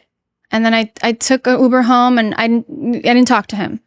So about a month later, he had messaged me on, I think like Twitter or something. He was like, hey, I'd like to send you something. And I didn't respond. So a month went by. And then he messaged me again and he was like, hey, I'd like to take you to dinner. And I almost didn't go. I was like, I don't know why, but something's telling me to go. But I'm just like, I don't know. And so, I'll never forget that morning, he was like, he goes, do you like sushi? And I said, no. He's like, okay, well, me neither, but I got us a reservation at Nobu Malibu. And I said, okay, that's nice. Like in my head, I'd never been there before, so I'll go. So we go and we're sitting across from each other, we're by the ocean. And we're talking. He was asking me a lot of questions about me. I thought that was really nice. And he's a young college student. It was like he was going into senior year of college, playing D1 basketball. And he's talking, and all of a sudden, like, I just don't hear anything. And I'm like, oh my gosh, that is a person that I'm going to have children with. And that is a person that I'm going to marry. And I knew it in that moment. Like, nothing could tell me otherwise. What was it about him? It was just a feeling. It was just this feeling. It's like this inner knowing. And I thought, I just know it's him. Okay. You write about in the book that the first time you have your first kiss is the same day that you both also say, I love you. Mm-hmm. Were you nervous at how fast it was moving? No. Why? Because it was just meant to be. Mm-hmm. I saw this thing recently. I don't know who said this. I'll find out and let everyone know. But she said, when you meet the one or when you meet someone that you're meant to be with, you skip the dating phase. So it's like we just went from like meeting each other to being like we're married kind of thing. You know what I mean? Who said I love you first? He said it first. Did you say it back immediately? Immediately. And so it didn't freak you out at all? You didn't feel like it was like love bomby at all? You were just like, this is it. This is it. If you had to pinpoint it back then, what do you think was different about Austin compared to all the other guys that you had dated? Well, one, he doesn't care what anybody thinks. And I find that so attractive. Mm-hmm. And I feel like that's like my inner self is like, I don't give a shit what anyone thinks. But he was like that person for us in our dynamic, taught me a lot. I also think, he's very, he's just very motivated. He's a very motivated person. And I was just so attracted to the fact that he was so free with himself. Mm-hmm. And I never met anyone like that. Actually, the only person that I know close to him is my brother. And I always said, oh my God, you and my brother need to meet because you guys are so much alike. How soon into your relationship did you get pregnant? Like 2 months. It was so quick. Oh, wow. It was so quick. What was your reaction? What was Austin's reaction? So it's interesting because the day before we found out, we were at a restaurant and his friend just had a baby. So he was showing me the newborn photos and I was looking down. I was like, oh my gosh, like, would you want to start a family one day? He's like, yeah, I would love to have kids one day. He's like, maybe in the future, and he goes like, we'll start a family one day. And I was like, I know, like, I feel it, I feel a family for us. I just knew it. But I didn't know I was pregnant already. How did you tell him? He was right there in the room. He was in the room. He was sitting on his belly, scrolling on his phone. And I thought, I feel nauseous. I feel kind of sick. And he thought, oh, maybe we should take a pregnancy test. And I'm thinking like, nothing's going to happen. And I took the test and immediately I stood up. I didn't even think about it. I just stood up. Hey, and I threw the stick at him by like close to him on the bed. And he's looking at it. He's like, I'm like, yeah, I think we're pregnant. And it was, the lines were very faint, so we couldn't tell for sure. But just his reaction. Yeah. And just the way I slept so good that night. I didn't even think about it. I'm thinking we're good no matter what. You started this YouTube channel, obviously, shortly after that she was born. How did you guys decide to do this? So when he was in college for that last year, I decided to move in with him. I was pregnant for that whole year. And he had a roommate, like someone that was kind of there just to help with that last year of college because he was playing, D1 basketball and he was still going to school. And then, I was pregnant. And so he was kind of just there to like keep tabs and make sure that everything was good. And he was the one that said, hey guys, like you guys should really start a YouTube channel. And he's like, your videos are going viral on Facebook and people are making money off of them. And I'm thinking like, what? Because we would make like cute little homemade videos, of him talking to my belly or just us being funny and goofy or whatever. And he's like, people are taking your videos and monetizing your videos. Why don't you guys make your own videos? And I thought, can we do that? You can make money off your videos? I'm like, what? Like, that's so crazy. And at the time, his dreams were to play in the NBA. And that summer, he got with the wrong agent and he did a couple tryouts, one with the Lakers, one with the Knicks. And just, it didn't work out. And we thought, what are we going to do? Like either you go play overseas, in Greece or something. We move we go as a family but nothing is, set in stone. Like we don't know what that looks like. And so then that's when we were like, let's start YouTube. Back in the beginning, once Elle was born, whose decision was it to make her a part of the content? It just came naturally. Mm-hmm. Yeah, because I didn't film my birth with Elle. It was like, we just private, we filmed on our phone, we weren't making a vlog.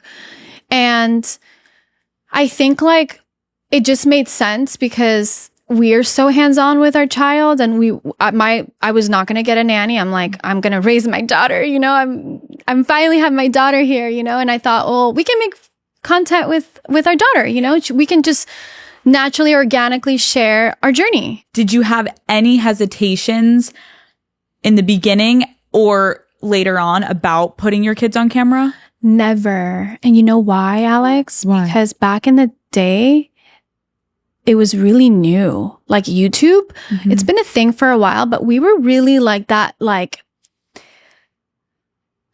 I hate to say the word, but I feel like we kind of pioneered that like family vlogging experience. You know what I mean? Yeah. It's like we were the first to do it at that magnitude in that way. And it was like, it was like, when this monster of like social media was starting, sometimes I think back and I'm like, oh my God, am I part of this craziness that's going on now in the world, Because obviously, I'm sure you've seen it, but like there are people that accuse you and Austin of exploiting your kids. Like, what do you say to that?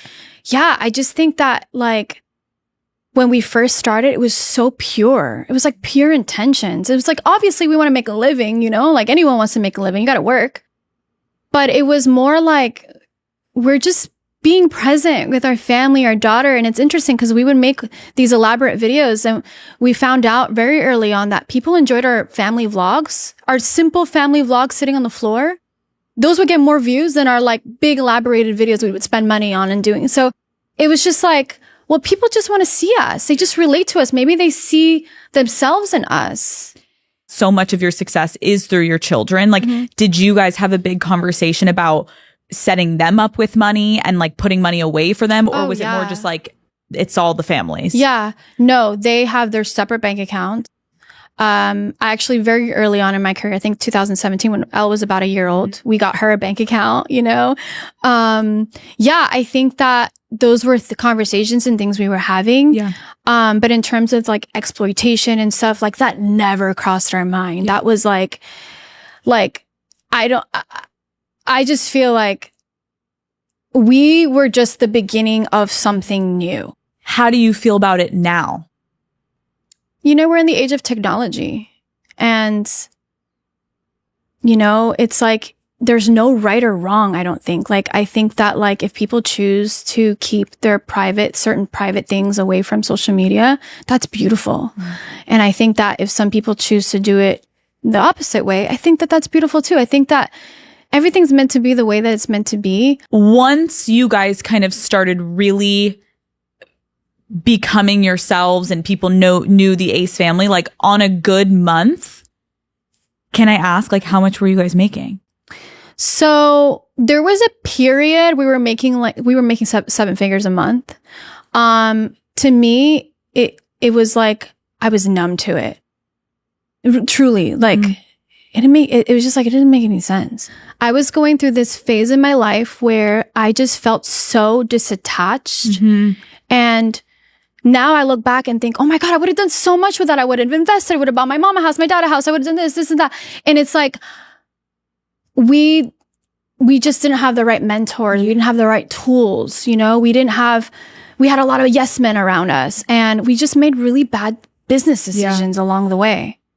Once you guys started filming everything all the time, when did it start to feel like you weren't just filming parts of your life, but you were living to film and get content? Like, when do you think that switch happens? Because I feel like for a lot of creators, it happens. Oh my gosh. Yeah. There was moments where I'm like, because, you know, like big reveals and stuff, like people want to watch those. That's a great clickbait. And so, you know, it was genuine for a long time. It was like, okay, like he's genuinely surprising me. He's genuinely proposing to me. Like, it was like, wow, like this is so crazy that we can capture such a big milestone, big moment, and we can actually look back on it too, like it's filmed. But then also having so many eyes on you. I didn't know back in the time. Now I know, but I didn't know that I was not protecting myself. But the moment that I realized where I don't know if this is real or not real, I don't know. That must have happened genuinely. There was like a big moment for me. It was when my second daughter was born. I just felt this disconnection, and it was like, I actually don't want to film this, but like, I know that people are waiting for it because they've invested so much. And there was this fine line of like, do I put my foot down and just like live in the moment? Or do I also, and then he was holding the camera, so it made it easier. But then it was like, is he here though? Is he present? So that was like a big moment for me. And did you end up releasing a video? Oh yeah. How did you feel about it? I was just like really numb and empty at the time. Yeah. Did you ever find that you started to not be clear if Austin was doing romantic gestures for you because he was filming it so it would look good for you guys as a couple? Or were you like, wait, is he actually doing this romantic gesture and he just happens to be filming? Oh, totally. Yeah, there was moments where I'm thinking like, I don't know, like, you really surprised me, you know, where it's like, and then it was like me kind of having to follow with that like surprise. And then I'm like, I feel like I'm a clown in a circus. You know what I mean? Right. Because you couldn't just naturally be like if my husband surprises me, of course I'm going to be surprised. But then you kind of like chill for a second after and be like, wait, when did you think of this? But you see the camera. So then it's like, keep it going, call the kids down, get everyone around. Let's run to the backyard. And it's like, it's a production. Yeah. And it's theatrical. Which feels like you probably were on this hamster wheel where it's like, you can't get off this ride almost. And did you and Austin ever have a conversation being like, let's set boundaries of like what we should keep private and what we shouldn't? There might have been moments where we kind of talked about, but to be honest with you, not really. Like, we didn't have that communication within ourselves. Yeah. In the book, you write that Austin made a lot of financial decisions without asking you, and that it was so extreme you would check your bank accounts and see 6 figures missing. Where was all the money going? Yeah, there was moments where, you know, I'd see some money coming out and it was, you know, to pay this, pay that. And it was like, I didn't feel like I was having that like that partner, that husband and wife conversation about our finances. And it would be heartbreaking to look at the bank because I was very well aware of what was in there. And it's like, where did that go? Like, what's happening? Or like, one thing as well, it's like little things that, things that I would never think to pay for, like a private jet, for instance, that personally for me wasn't something I would ever do. Like if I had never met him, I would have never been on a private jet today. I'm like, probably never, because I'm thinking like, I'll just take a regular flight. But little moments like that. But it seems, which makes me sad for you, because I feel like that unfortunately is a lot of people's experience, where you're like, I didn't feel like it was a partnership when it came to finances, and yet you were 50-50 and making all this money. Like, did you ever go to him and be like, Austin, I feel a little bit in the dark here. Like, we need to have... Yeah, for sure. And how did he react when you would bring that up? Oh, I'm sorry. I didn't want you to worry. And I don't know. I just feel like, I get it, but it's like, that's not what a marriage is about. A marriage is about talking about these very deep things that really affect like our children and our future. And like, when you make certain investments, the goal is to make at least make your money back, And so, that was really stressful for me. That really caused a lot of stress and strain in our relationship. That's what I was wondering, because I know you write a lot about the home foreclosure that you guys went through, which was so public, and so many people were talking about it, of like, are they broke? What's happening? And you put a lot of the detail beautifully in the book. But like, overall, when you look back at that moment in your life, what did losing that house represent to you? So leading up to that moment, I felt like there was a lot of things that I was losing control over, right? My family, my relationship, our career, everything, right? There was a lot of narratives and things that were being said. And I was really strong, and I was like, I'm going to be strong, and, I'm going to keep fighting, and we have our home, we have our home. Our kids are happy. They're healthy. We're healthy. Everything's fine. And so one day I wake up and I get a phone call. It's my father-in-law. He said, Catherine, the house is under foreclosure. It's all over the news. And I'm like, what do you mean? What do you mean? He goes, well, your loan ended, and it's a jumbo loan. No one's going to accept you. You don't have the certificate of occupancy. But I'm like, but I've been paying the mortgage every month for 3 years. Everything. What do I need to do? What do I need to pay? I'll save it. What do we need? There's nothing you can do. It's under foreclosure. It's gone. You have 30 days to move out. Oh my God. Yeah. And it was heartbreaking. I cried in Ocean. And it's crazy because out of all the things that were happening in that era, that was the thing that really broke me, because I was looking for a home my whole life. It's like, I just wanted to feel like I'm at home.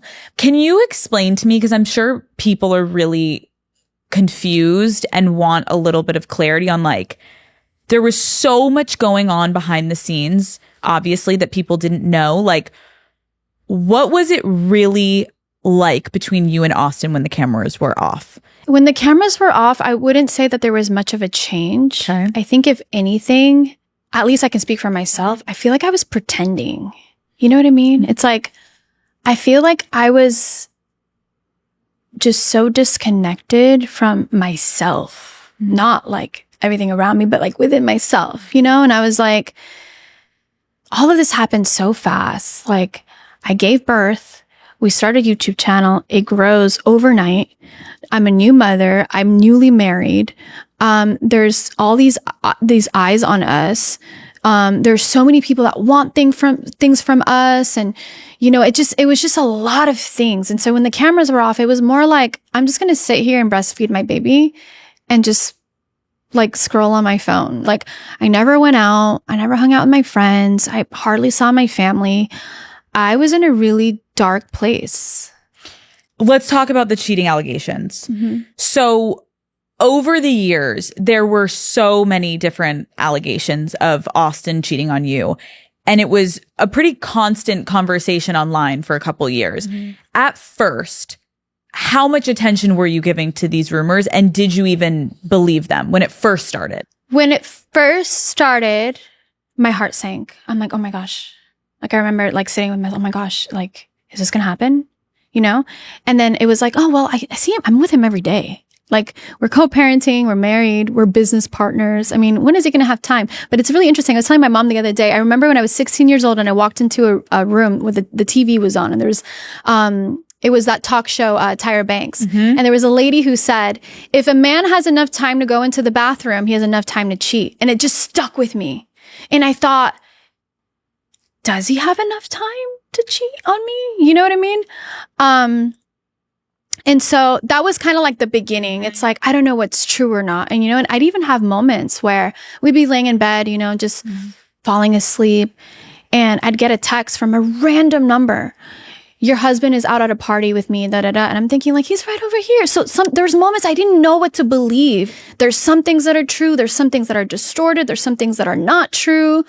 So it was really hard to tell. And in those moments, did you, because I know you're kind of saying your communication wasn't great. When the allegation started, did you bring it up to him at all? Or was that another thing that you guys kind of were like? Yeah, no. I brought it up. And what was his response in the beginning? Oh, that comes with the territory and let's not respond because we're just going to add fuel to the fire and it's not true. I'm like, okay, And you trusted him? I did. Yeah, I really trusted him. When you look back at the very beginning, like the very beginning allegations, do you believe even then he was cheating? No. Can you take me to the moment where you found out about he was cheating? And then we'll dial it back to all the others. But the first big moment, you're like, oh shit, he's cheating. Where were you? What happened? In our hectic, fast-paced lives, we could use some slowing down. Haagen-Dazs is made to be savored and enjoyed slowly. Introducing new Haagen-Dazs Belgian waffle cones, a completely new experience that's worth slowing down for. Daddy gang, you've never had cones like this before, okay?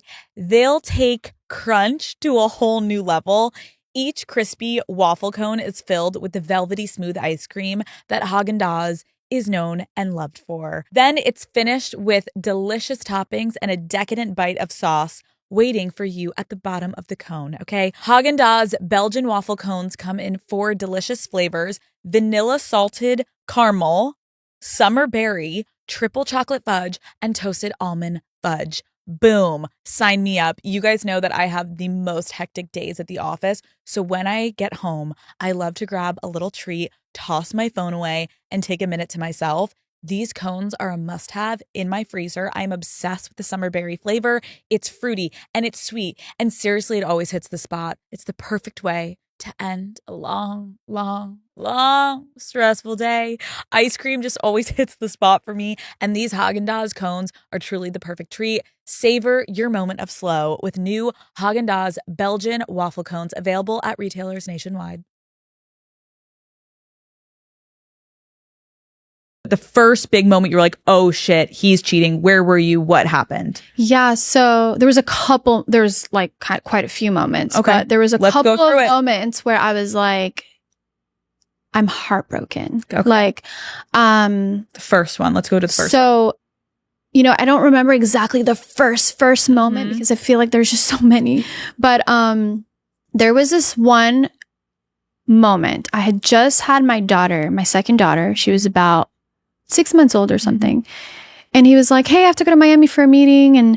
And I go, please. And I'm the type of partner where I love for my partner to feel free. Like, I trust you. Go. You want to go on a trip? You want to go a boys trip? Whatever you want to do, go. Like, that's just my personality. Now I look back, I'm thinking like, I should change some things up a little bit and care a little bit more. Right. But at the time I just had a baby. I was tired. I was filming every day. I had another baby. I'm taking care, changing diapers, breastfeeding. I breastfed all my kids 5 years straight. Wow. So, super exhausted, super tired, And so he said, I want to go to Miami. And I said, you go on your trip. And I remember calling my mom and my mom saying, I would never let my husband leave when my baby's just a couple months old. Like, I don't know, you're different. And I'm thinking, oh, well, I don't know. I was like, I think he deserves it. He's been working so hard. People don't realize he edited every single video on our channel. We didn't have an editor. So I thought, he deserves to go out. Like, it's okay. He wants to go on a business trip, whatever. I remember that business trip, like it was yesterday, that business trip. He called me quite a few times where I felt like, you're calling me a little too much. Like, I was just like, I don't know, like, it's okay. Go have fun, know? And he pocket dialed me accidentally. And I heard women in the back. There was a couple women. And I thought, okay, well, I guess my husband's hanging out with women. Yeah. I'm thinking, whatever. Hung up the phone, continued my day. A couple of months go by, and this blonde male makeup artist makes this video on YouTube talking about my husband and how he was in Miami, and there was this group of people, and there was all these girls, and there was this boat and all these. And to be honest with you, till this day, I never watched the video, but I have gotten that like information from some good friends who watched it for me and were able to like process it for me and help me process it. And I was pregnant in that moment, and I had to listen to that. And nobody knew I was pregnant. I was having my son, and I remember bawling and thinking, is this true? And even if it's not true, why are people saying this? This is like so detailed and like, and I believed, I didn't believe the horrors, but it was like, am I just being stupid right now? Like, am I just really not sitting with this? Or do I vindicate him? Do I vindicate our family? And that's what I did. And I think back at my old self, and I think, poor girl, like, I wish I could hug her today. Like, she was just going through so much. And she, the old version of myself just wanted to protect that little piece we had in the family, And I would see it in his eyes, and I'm thinking like, I don't know, like something's not right, but I'm going to have a baby and I have to focus on the baby right now. So I wasn't sure, right? And that was a big moment for me because there was some things that were being said that it just made a lot of sense. It was all adding up. You know what I mean? And did you confront him?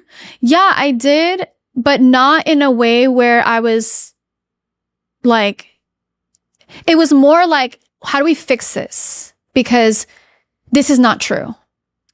And he's like, yeah, that's not true. That's, this guy, and he's making things up, and oh my God, he's trying to extort me and this and that. And, some of those things were true. Some of them weren't. And I thought, how do we fix it? And I was just lying to myself. Yeah. I knew deep inside something didn't feel right. Yeah.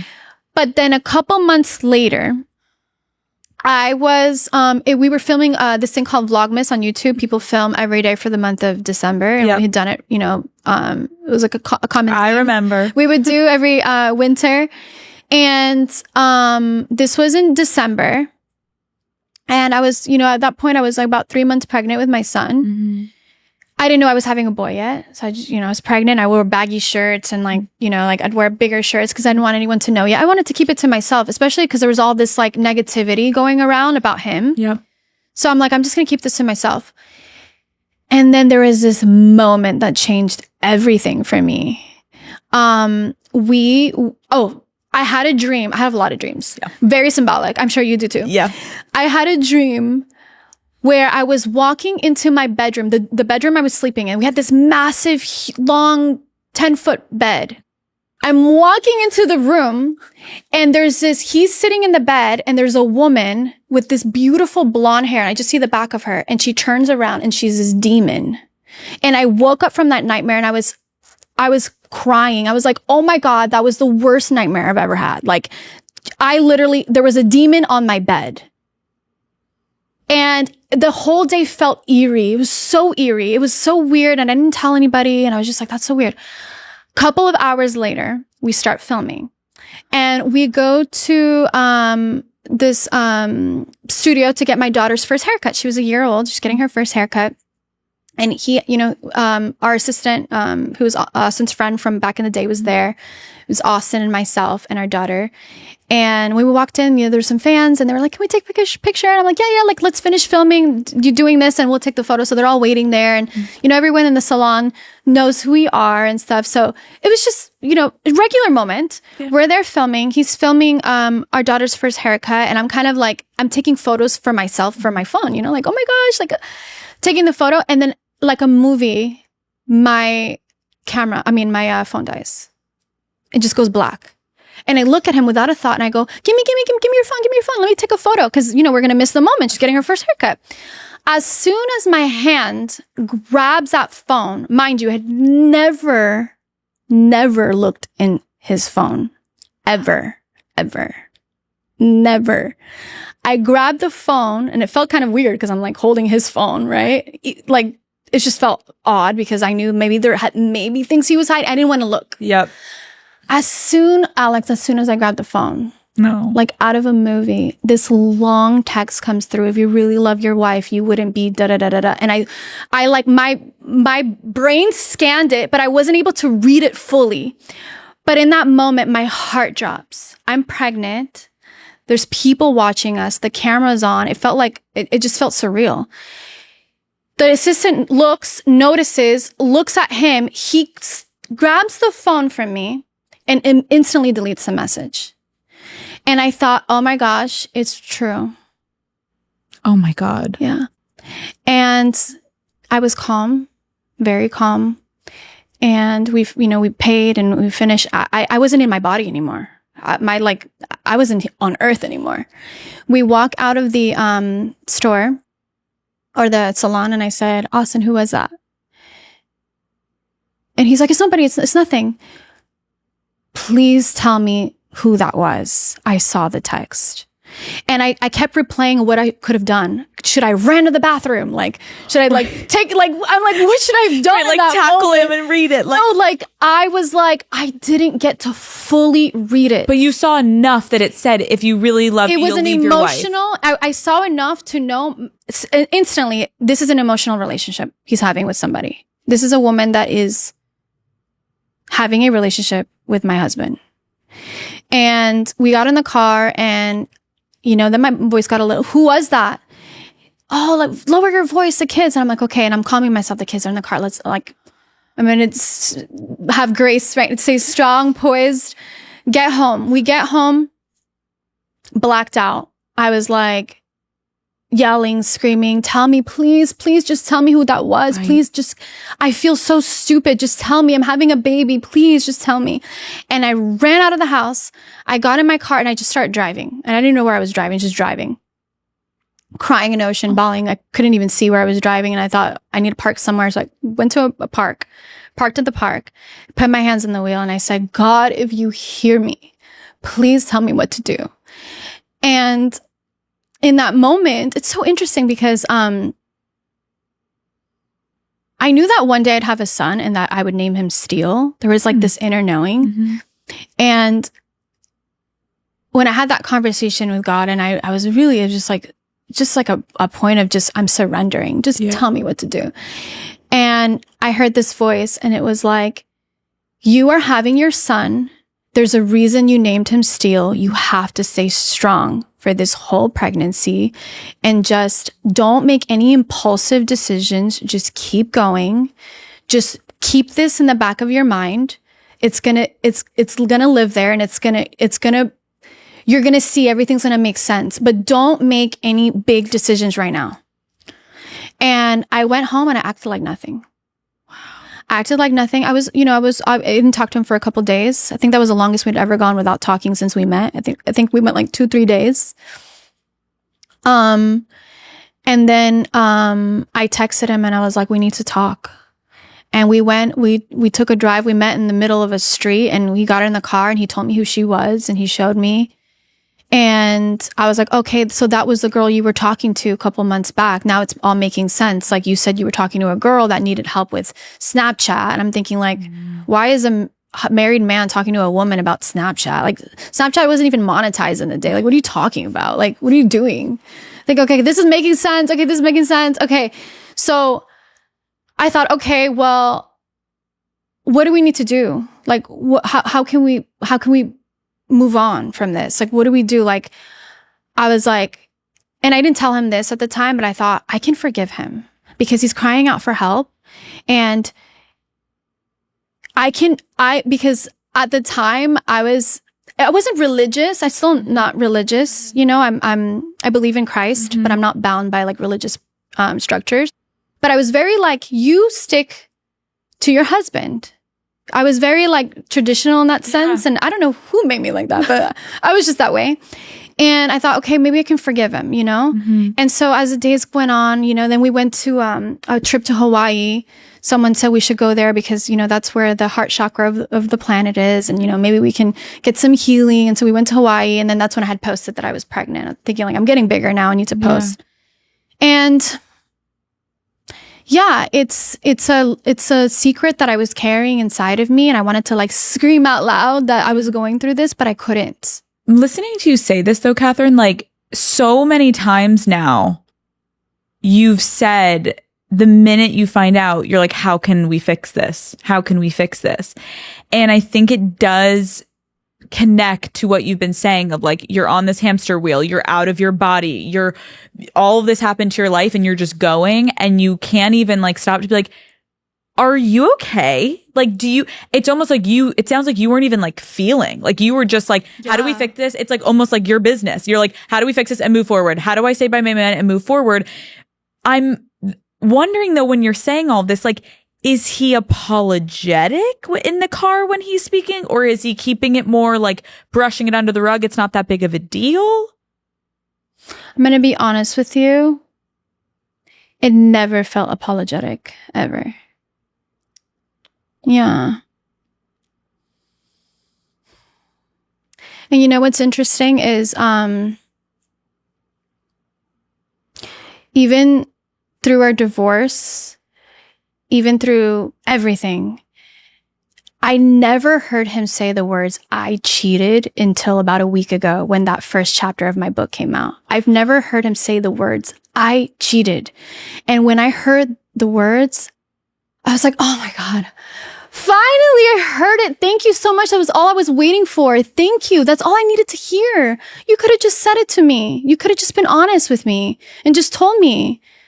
But it was like I was being gaslighted. Like, yes. It wasn't actually happening. And it was like, and, yeah, I think that finally hearing those words was so healing for me, because it's like, I wasn't going crazy. Like, it was everywhere. Everyone was saying it. Why do you think he decided to finally say those words? Just because you were officially calling him out? That, and because now I understand the whole picture. I get it.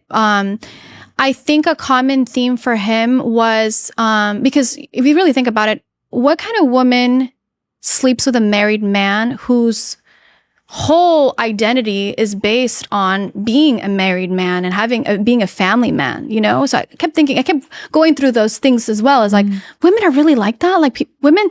And so, what I was thinking was, he must have been telling this woman that I didn't care. And in that video he posted last week, out of everything he said, I mean, everything was false, right? Or distorted or whatever. But the one thing he said that really, really just like, it was like a punch to the gut, was that he said that yes, I cheated and she was okay with it as long as, he said, as long as I said you don't embarrass me. And that is not true. I never, ever, ever said that. I would never say that. And I would never want my kids to think that that is okay to cheat on your husband or your wife. And I will make sure that I raise them and that they know that they never, ever do that, because that is so wrong. And you never cheat on the person you love. And I would never in a million years say that. So that was really hurtful that he said that, because I'm like, are you just accept it? Catherine, people would understand that better. He's putting the blame back on you. That's him taking no accountability. Think about that. The first time he acknowledges that he cheated, the end of his sentence, he can't just say, I cheated. Yes, I cheated because she told me, just don't make me look dumb. AKA, you were allowing him to go and have all these relationships, and you're sitting here being like, I would never, Alex. I would never do that. And I think now also understanding like how you write in the book, you kind of talk about like, once the first you really got the concrete evidence, then more came out. Like, how many more did you find out about? I know personally of women, like I don't know them personally, like as I'm friends with them, but I know who they are. And I would never say their names. Yeah. Never, never, never, never. I would never, I'm not that kind of person. But I know of many. Many as in like I know for sure of 3. Like for sure. Have they ever reached out to you? No, but they're out there in the world acting like that never happened probably. And I know the truth. How many do you think there are? I don't know. I saw some headline things saying he said there was 20 or something. I don't know if that's true or not. Yeah. Because I didn't watch his full video. But I don't know if he did say that, kind of trying to cover himself. Yeah. Because I think when he saw the beginning, the first chapter of my book, he thought maybe that I wrote a lot more about him, but I kind of didn't in a sense. Like, to be honest with you, it's a memoir about my life. But I will say that when you write a book, you always put the hardest part of your journey in the beginning of the book, right? To catch the reader, to really draw them in. That's just something that as writers is common. And so he really got it backwards. I want to ask you, there were some like viral cheating rumors that I want to just like get your opinion on. Tana Mojo recently revealed that she covered for Austin after you found lipstick in Austin's car. What really happened there? So she covered for him, which I believe that it's probably true. It definitely happened because I remember we had a Lamborghini at the time. I never drove that car. And I got in one day as a passenger and I noticed there was a lip liner or lip gloss, something like that. And it wasn't mine. And I thought, and I'm like, whose is this? He's like, oh, so-and-so got in my car the other day and his girlfriend was on the lap and I drove them down the street to get into their car. And I just said, I'm like, I don't believe you. Like, at this point now, I don't believe you. Right. He's like, I'm going to call him right now. And so I guess she was there. And, yeah, I think, I think her publicly talking about that is hurtful. Why didn't you call me? Message me. Hey girl, I was there on that phone call. I just want to let you know, that wasn't true. It was also rumored that Austin would hire nannies so he could sleep with them when you weren't around. Do you know if this is true? No, we never had a nanny. Never had a nanny. Grandma. Okay. Did you ever get confirmation if the infamous yacht orgy happened? Yes, I actually did. Yeah. Wow. And that was when he butt dialed you that weekend? That was that weekend. Yeah. How did you get confirmation? Through a friend who's married to a guy that was physically there. Wow. Yeah. Years later, by the way. Yeah. When it didn't matter anymore. It just like, it was like, oh, really? Oh, okay. That's surprising me. Right. You're like, shit. I guess it did happen. Did Austin really bring his mistress to a charity event you guys threw together at the Staples Center? Yeah. So there was this girl, the girl that I was talking about earlier, the one with the long text. So that was her. Since that information came to light, Austin has completely denied it, said he would have never brought a girl there. That never happened. Like, what do you say to that? To me, it's like, why lie about that? But now I know, like, you can lie about a lot of things that aren't true. So I'm like, okay, well, because the thing is that I knew that writing this book, there would be some kind of like retaliation or some things that are said. Yeah. I knew that, something would come from this, obviously, because, I wrote a book. I didn't know what magnitude that I wasn't aware of, but it's interesting because I saw it and I thought,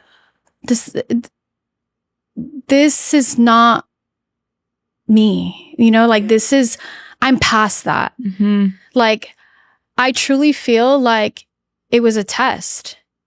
Truly. It's like, you, Austin, you could have handled that differently. You could have said, I saw, see, she has a book out, and one of the things he said is, I didn't tell him about the book. But the thing is when you go through a divorce, you don't really tell someone what you're doing. You know what I mean? And I had been promoting the book for 2 years. I've been talking about it. So he had seen it. I think if I would have mentioned the book to him privately, he may have wanted to try to stop me from doing it. So it was just something I was doing me, but yeah, I think that,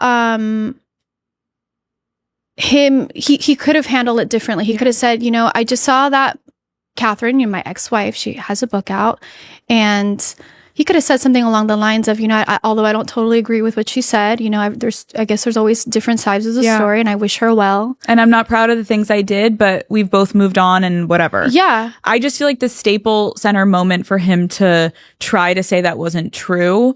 It's like, again, Austin trying to reclaim this narrative, because specifically that, I think because there's footage of you and your family, and it was such a core of who you guys were Totally to the world, it makes him just look like an absolute fucking monster to like, if you're going to cheat, can't you just go do it in private? Like, you have to put Catherine and your children through this. And so I think it must be him trying to reclaim the narrative a little bit and like litigate, like, well, no, I didn't bring her here, but I brought her. It doesn't fucking matter. Well, the crazy thing is, it did happen. And that's where I found out all the lies. So like, that moment was a significant moment in my life. So of course I'm going to talk about it if that was life-changing for me, because I was pregnant when all of these things were going on, and I got confirmation from one of his family members saying, I told him not to bring that girl, and da-da-da-da-da. And I'm thinking like, what? You knew too?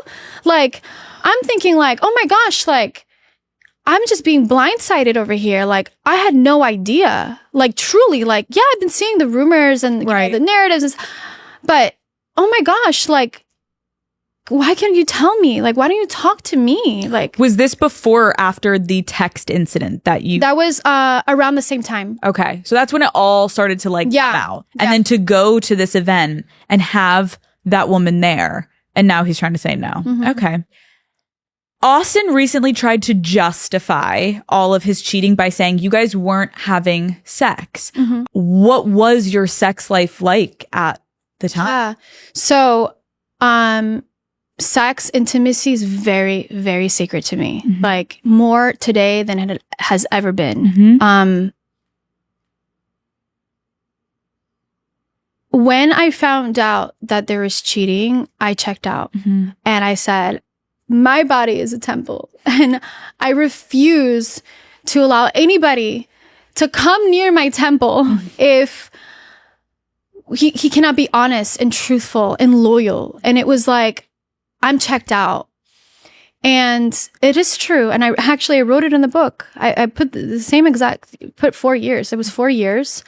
It was actually more like 5 years if you think about it, because 5 years of what? Of not being intimate with him. Okay. Because just to be completely transparent and honest, because I do feel like a lot of women and men can relate to this. Yeah.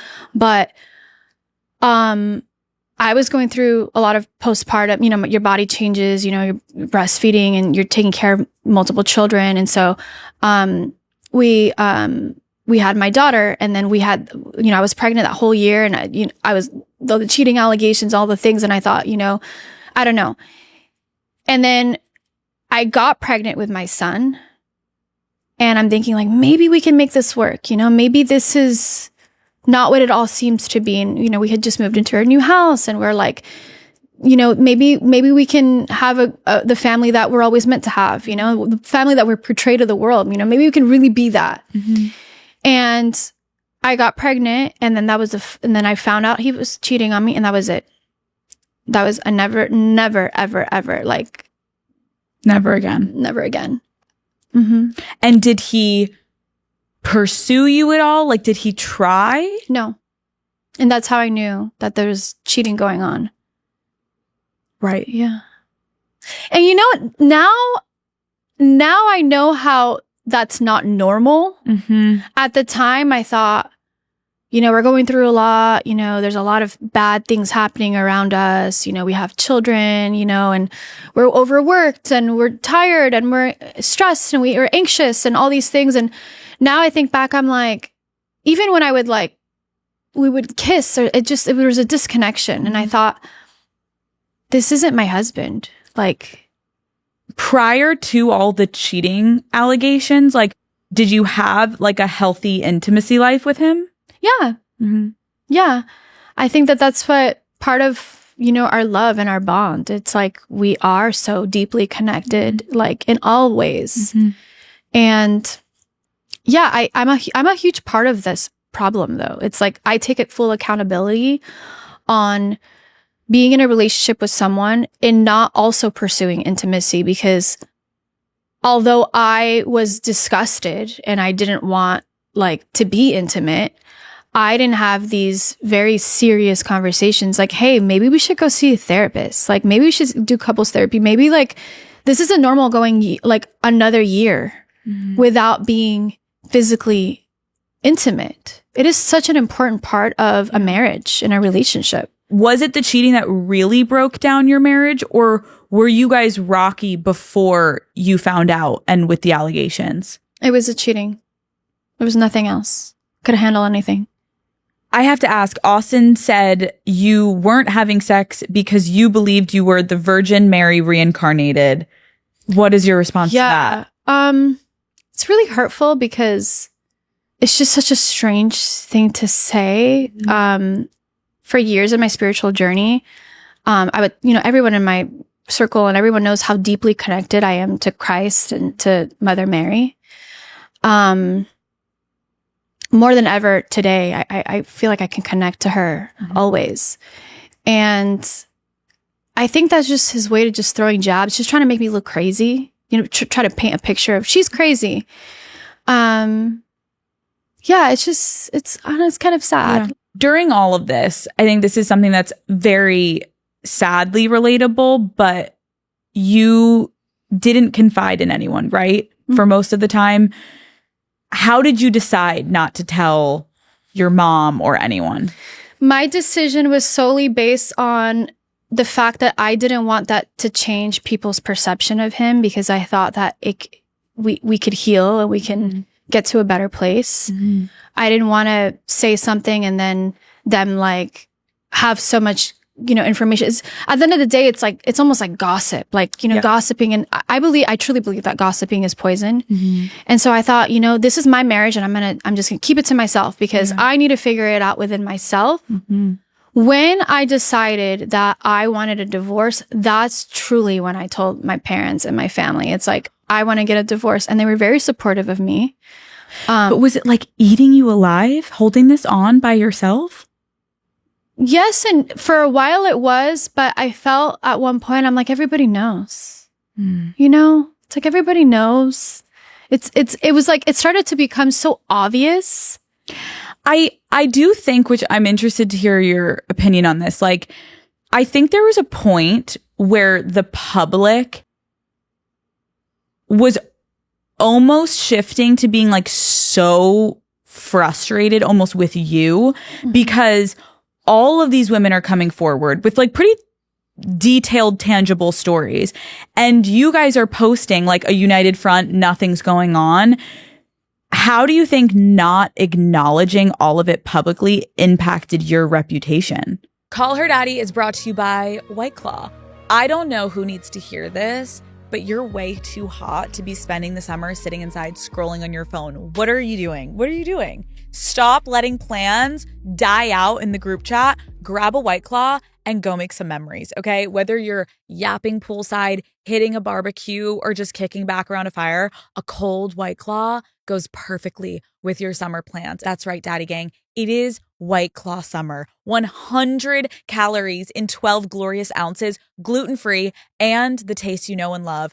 I like to pick up a variety pack so that I can guarantee everyone can get their favorite flavors.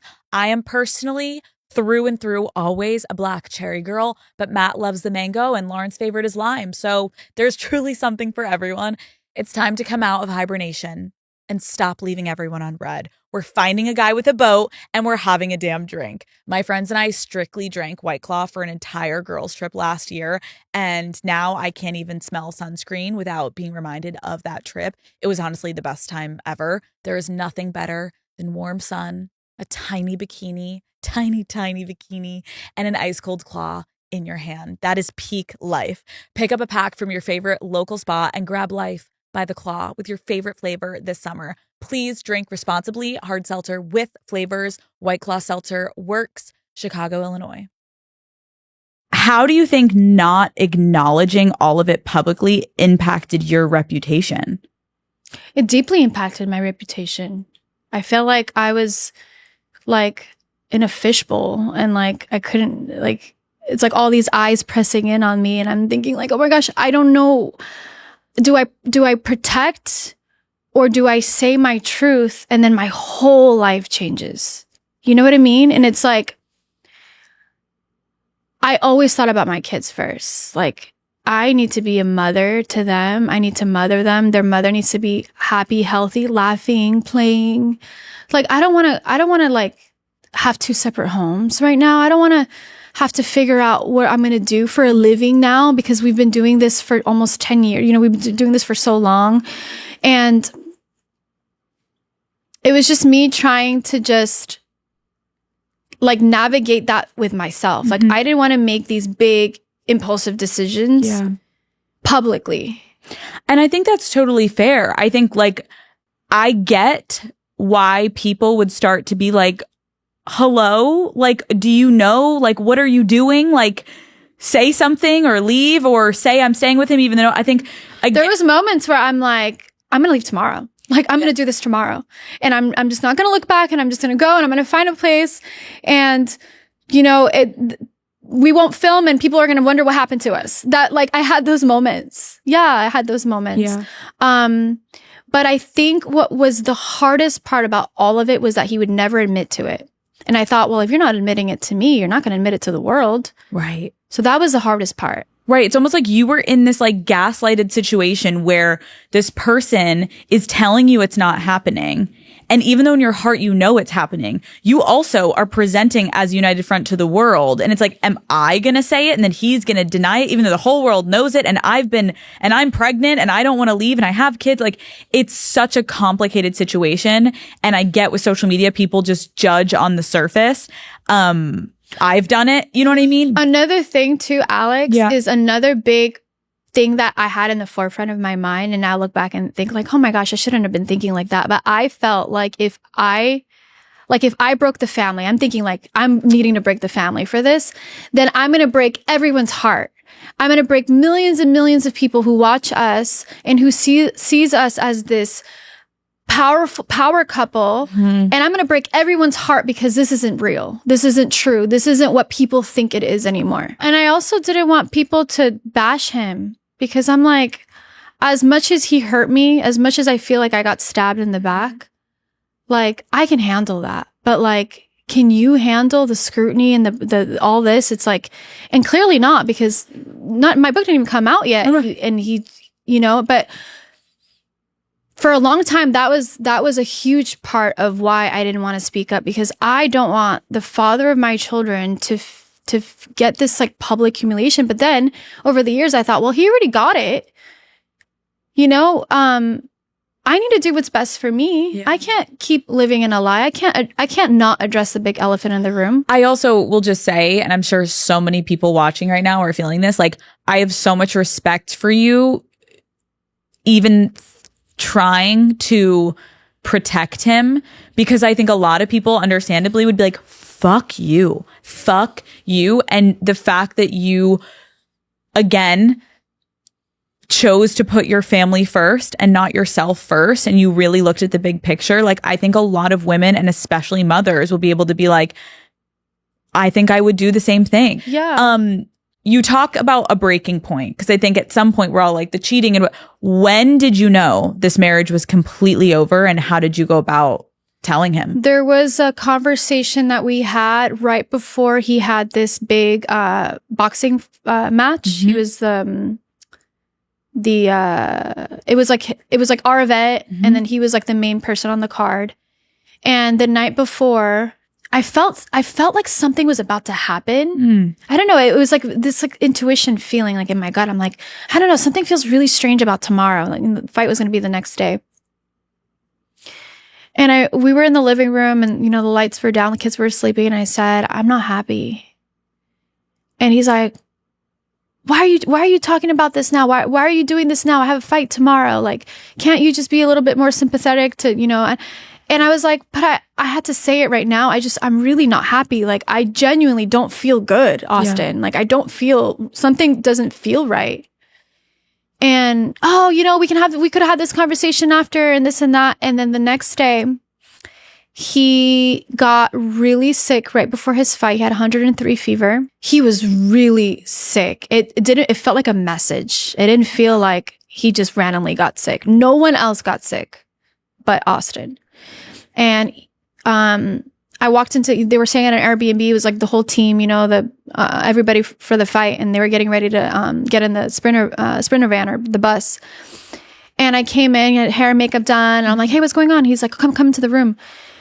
He's like, feel my forehead. And I'm like, oh my gosh, like he's like, I have 103 fever. It just came a couple hours ago. I don't know. And I'm like, well, what are you going to do? I was like, you can't fight. He's like, no, I have to. Like, I can't not.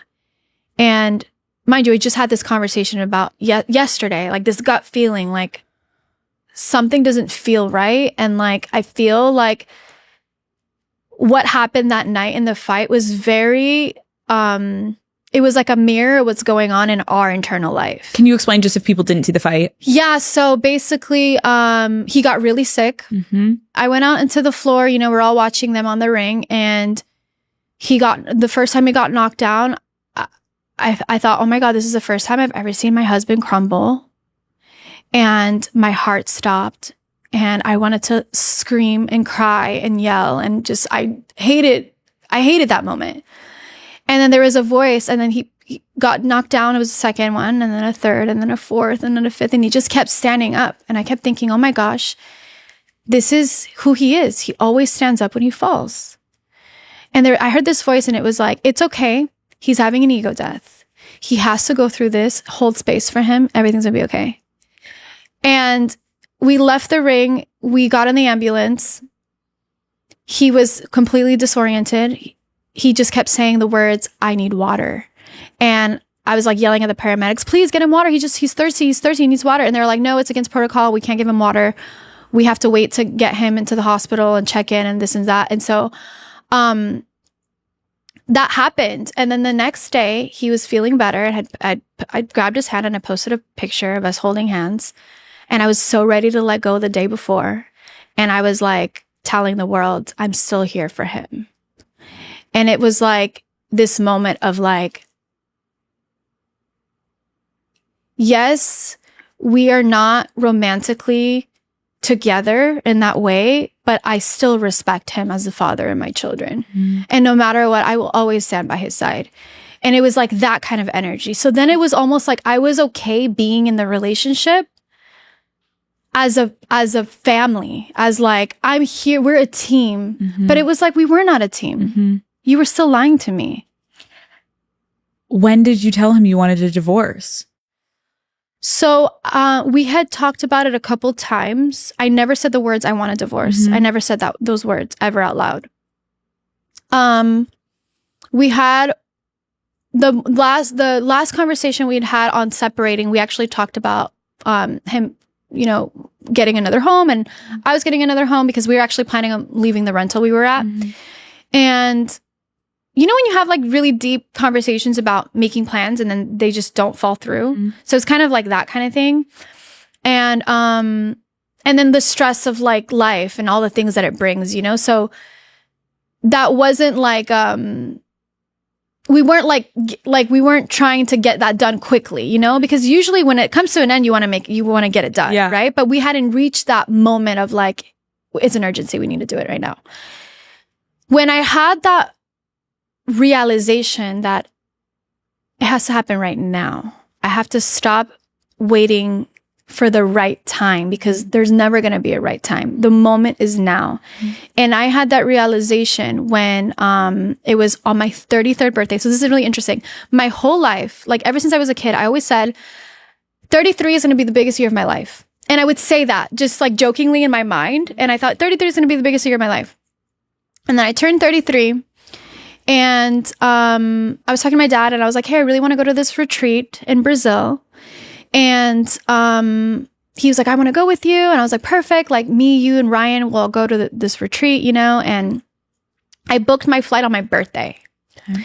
And in that moment, you know, Austin and I, it was done. We just didn't we didn't put the wheels in motion to officially divorce and separate, but it was there. And like, it was you clear. knew you were separated. We were separated for sure because it was so obvious. It was like, it was in the air. It was like, we hardly saw each other. We stopped filming. So there was no like big moment that you were both like, we're done. Let's go our separate ways. Well, there was, because I went on the retreat. And then when I came back, I had this massive, expansive experience. And I got back. I landed back into LA. He picked me up. I got in the car and he looked over. He said, "Oh, how was it?" And I was like, "Good." And in my head, I'm thinking like he doesn't understand where I just went, what I just did, how, like, he doesn't understand. And I thought, that's okay. We're different places vibrationally now.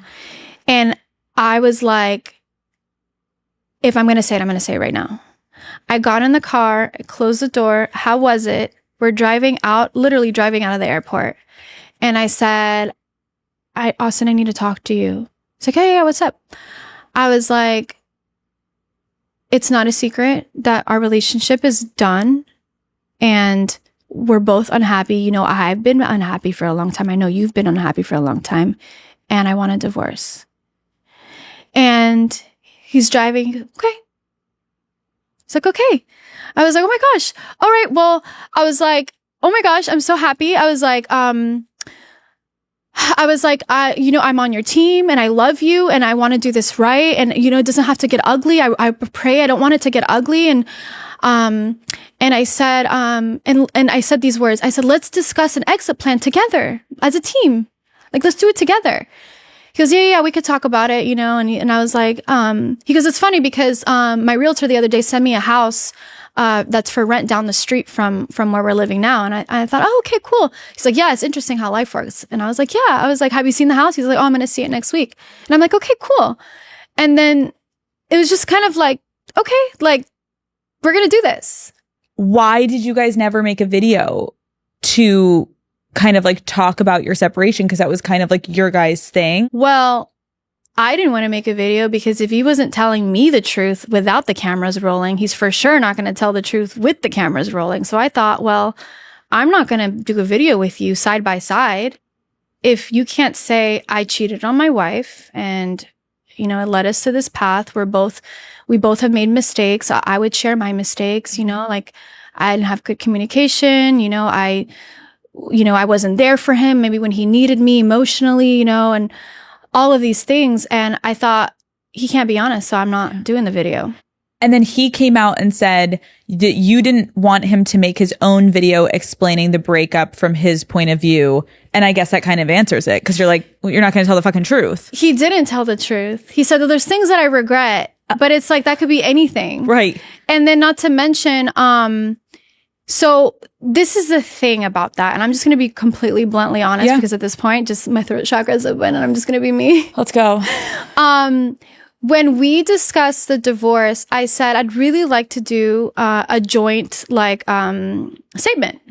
Like, you know, a lot of people, sometimes they do statements. It's just easier, you know, and he's like, oh, no, I want to make a video. And I said, well, I don't want to be in your video. So I'm not going to do that. I'm going to make a statement. He goes, oh, well, give me a chance to make a video and I'll show it to you. And then you could tell me if you like it. And if you like it, then I'll post it. And I thought, I'm going to give him the benefit of the doubt. I'm actually curious to see what's in that video, right? I was really curious. So I'm like, make the video. So it took a month for him to actually make it. Okay.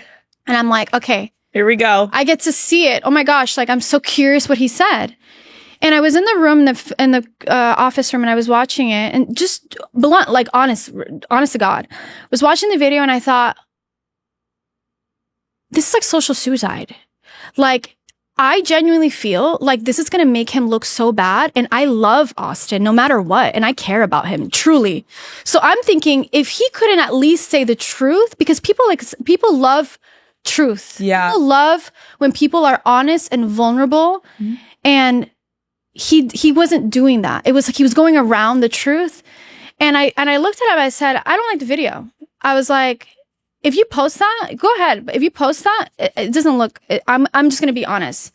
Because at that point, it's like, I want to help you too. I want you to move on in your life too. I don't want you to be to have this energy around you. Right, but people are going to call you out and being like, you're lying. Like, this is a big fat lie. Like, we know you're skirting around the actual thing. Yeah. So then I said, I don't like it. So he recorded me saying that.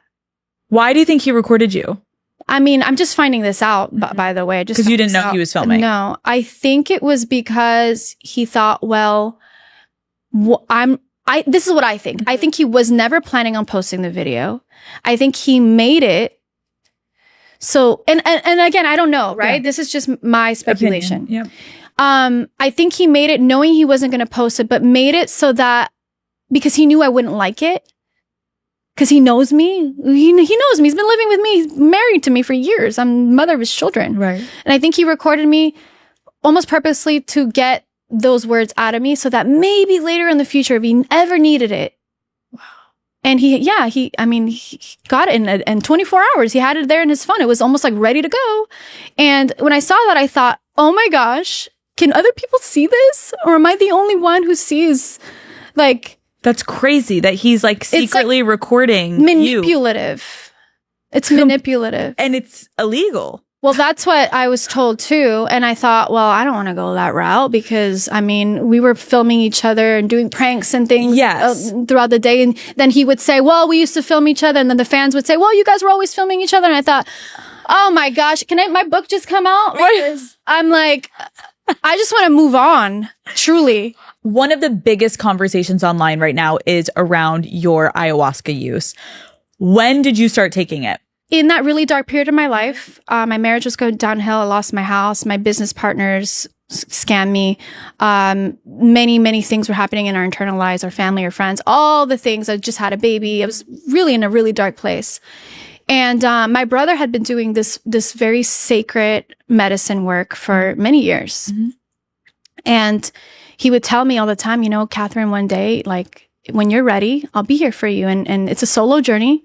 All it took was one night of ceremony. And I had a full Kundalini awakening. I remembered everything. It completely changed my life. So it's a very powerful tool. I think a lot of the conversation online, because of what Austin kind of said on his Snapchat rant, is about your kids and wanting to know, have your kids ever been in the home while you're hosting at-home ceremonies? No, absolutely not. That was a lie. I think that because he knows how sacred and how much has impacted my life, I think that was the one, that jab that like, I know that means a lot to her. So I'm going to say this, and maybe a couple of years ago would have been more hurtful. Now it's more like, but no, that's not true. I think that people will throw stones at things they don't understand. And I think that's what happened with Austin. Has anyone ever expressed concern to you over using ayahuasca? No, never. Have you and Austin ever done it together? No. Okay. Can you please explain Austin's allegation that you, quote, turned him into a mermaid? Oh my God, I love this one. I literally can't believe that just came out of my mouth. I'm like, I know. Is that a thing? Okay, tell me. So a couple of years ago, we were always making content. Like Austin has dressed up so many times as an older woman, as just funny skits and stuff. So there was, when I started my skincare line, I wanted to do a fun mermaid photo shoot. And I thought like, oh my God, this is so cool because I'm making a sunscreen and it took me a couple of years to get here and I want to do something really fun and exciting. And so we went to Hawaii and there was this girl that I reached out to that wears she wears like fins and she's like, oh, I have so many, like we'll do the campaign around the mermaid idea. And I thought that was so cool. So I think that's what he's talking about. But you don't think you're a mermaid? No. I mean, I think that I'm connected to the mystics and the just these different starseed systems. And I'm just very connected. And I think that I like to live authentically and I like to share like my journey, and I'm very connected to these things. But I think when people were just making fun of it and he thought, oh, I'm going to use this and just extra paint her look crazy, and it's like, I think for me, it's just funny now, I think maybe a couple of years ago, I would have been like, oh my gosh, I hate that he said that, but I don't care. There has been a lot of speculation online about an overlap between your marriage with Austin and your relationship with your new partner, Igor. What was the timeline there? So I met him on my Brazil retreat. Met in the middle of the Amazon. You know, I'm very honest just with my journey. Like, I think for a long time, I was afraid of sharing timelines because I was so in the limelight and on the camera all the time. And it's like the timeline started to kind of scare me a little. Now I own them. Yeah. It's okay. Like, it was over between us. And it had been many years of us just not having this emotional, intimate marriage that I thought we were going to have. And I'm going to be honest with you. Right before I went on that trip, like the months leading up to that trip, I kept thinking I have so much baggage. When we divorced, because I felt it coming, when we officially divorced, nobody's going to want me. I have 3 kids. I'm, you know, in this space and people are going to just see me as, you know, the Ace family mom, you know, or whatever. And I thought, you know, who's going to take me seriously? And I don't want to date. I'm not a dating type of person, you know? And I thought, you know, I'm just going to be alone forever. And I thought, you know, I'm okay. It's okay. Like, I don't need anyone. I feel complete and whole in myself. And I remember saying that to myself. And, in that retreat, you know, I was there for 10 days and it was 4 days of the practice. Mm-hmm.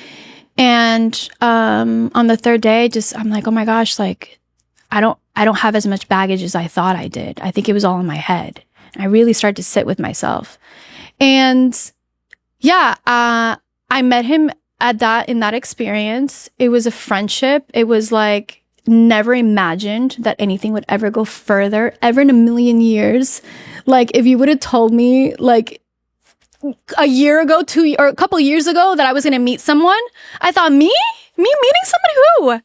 What does he look like? What does he do? Like, how do you speak? Right.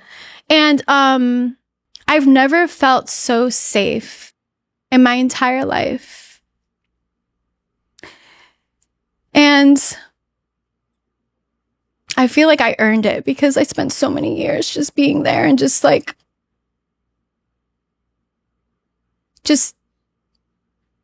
feeling empty but I really had to pour into myself. I really had to do that. How do Austin and Igor feel about each other? I can't speak for Austin because I don't know. Mm-hmm. I think like what he's done publicly to kind of just like he got him a shirt on Christmas that says something about stepfather or something. And I thought, okay, is he doing this for the Snapchat, or is he doing this because he actually thinks he's stepfather worthy? Yeah. You know? Have you met Austin's new Yeah, I met her. Yeah. Okay. I met her about a year ago, I think. Yeah. How do you feel about that? I like her. I think honestly, I feel like my kids are the best, like, they're the best judge. You know, when they'll come and give me information. Oh, I don't even ask. Oh, we just did this with Alexa today. I'm like, oh my gosh, like, did you guys have fun? And like, just kind of seeing their like interactions and how they talk about her, or anybody for that matter, just anyone. I get good vibes, you know? And I think like at the end of the day, it's like people meet each other where they're at. So that's them. That is their journey. And I don't judge. I don't have any judgment towards that. Okay. Last question. If you could just kind of give like a final statement to the Ace family who's watching and who's been on this journey since your first place where you lived with Austin and when you were pregnant and all the things, and they've been here for so long and they felt maybe like we've lost them and things have changed and everything, which change is good. Like, what do you want to leave a lasting message with them today? I would say forgiveness is key. Yeah. Thank you so much for coming on and talking about this, because I know there's so much behind all of this. And that's why I'm happy I got to sit down with you today. And like I had said earlier, like, I'm sure at some point I've watched and judged and been like, what's going on? And it's like so nice to hear you sitting here and like talking through why you made the decisions you made as a mother and a woman and someone who really wanted to stand by her husband, and you explaining things is so relatable, Catherine. Like, so much of what you said today, I think women are going to relate to, and they shouldn't feel shame over staying. They shouldn't feel shame over whether they got cheated on, then they stayed, or they cheated and they left. Like, everyone's journey is their journey. But I think when you've talked so beautifully about you did what you could do at the time and it was your best.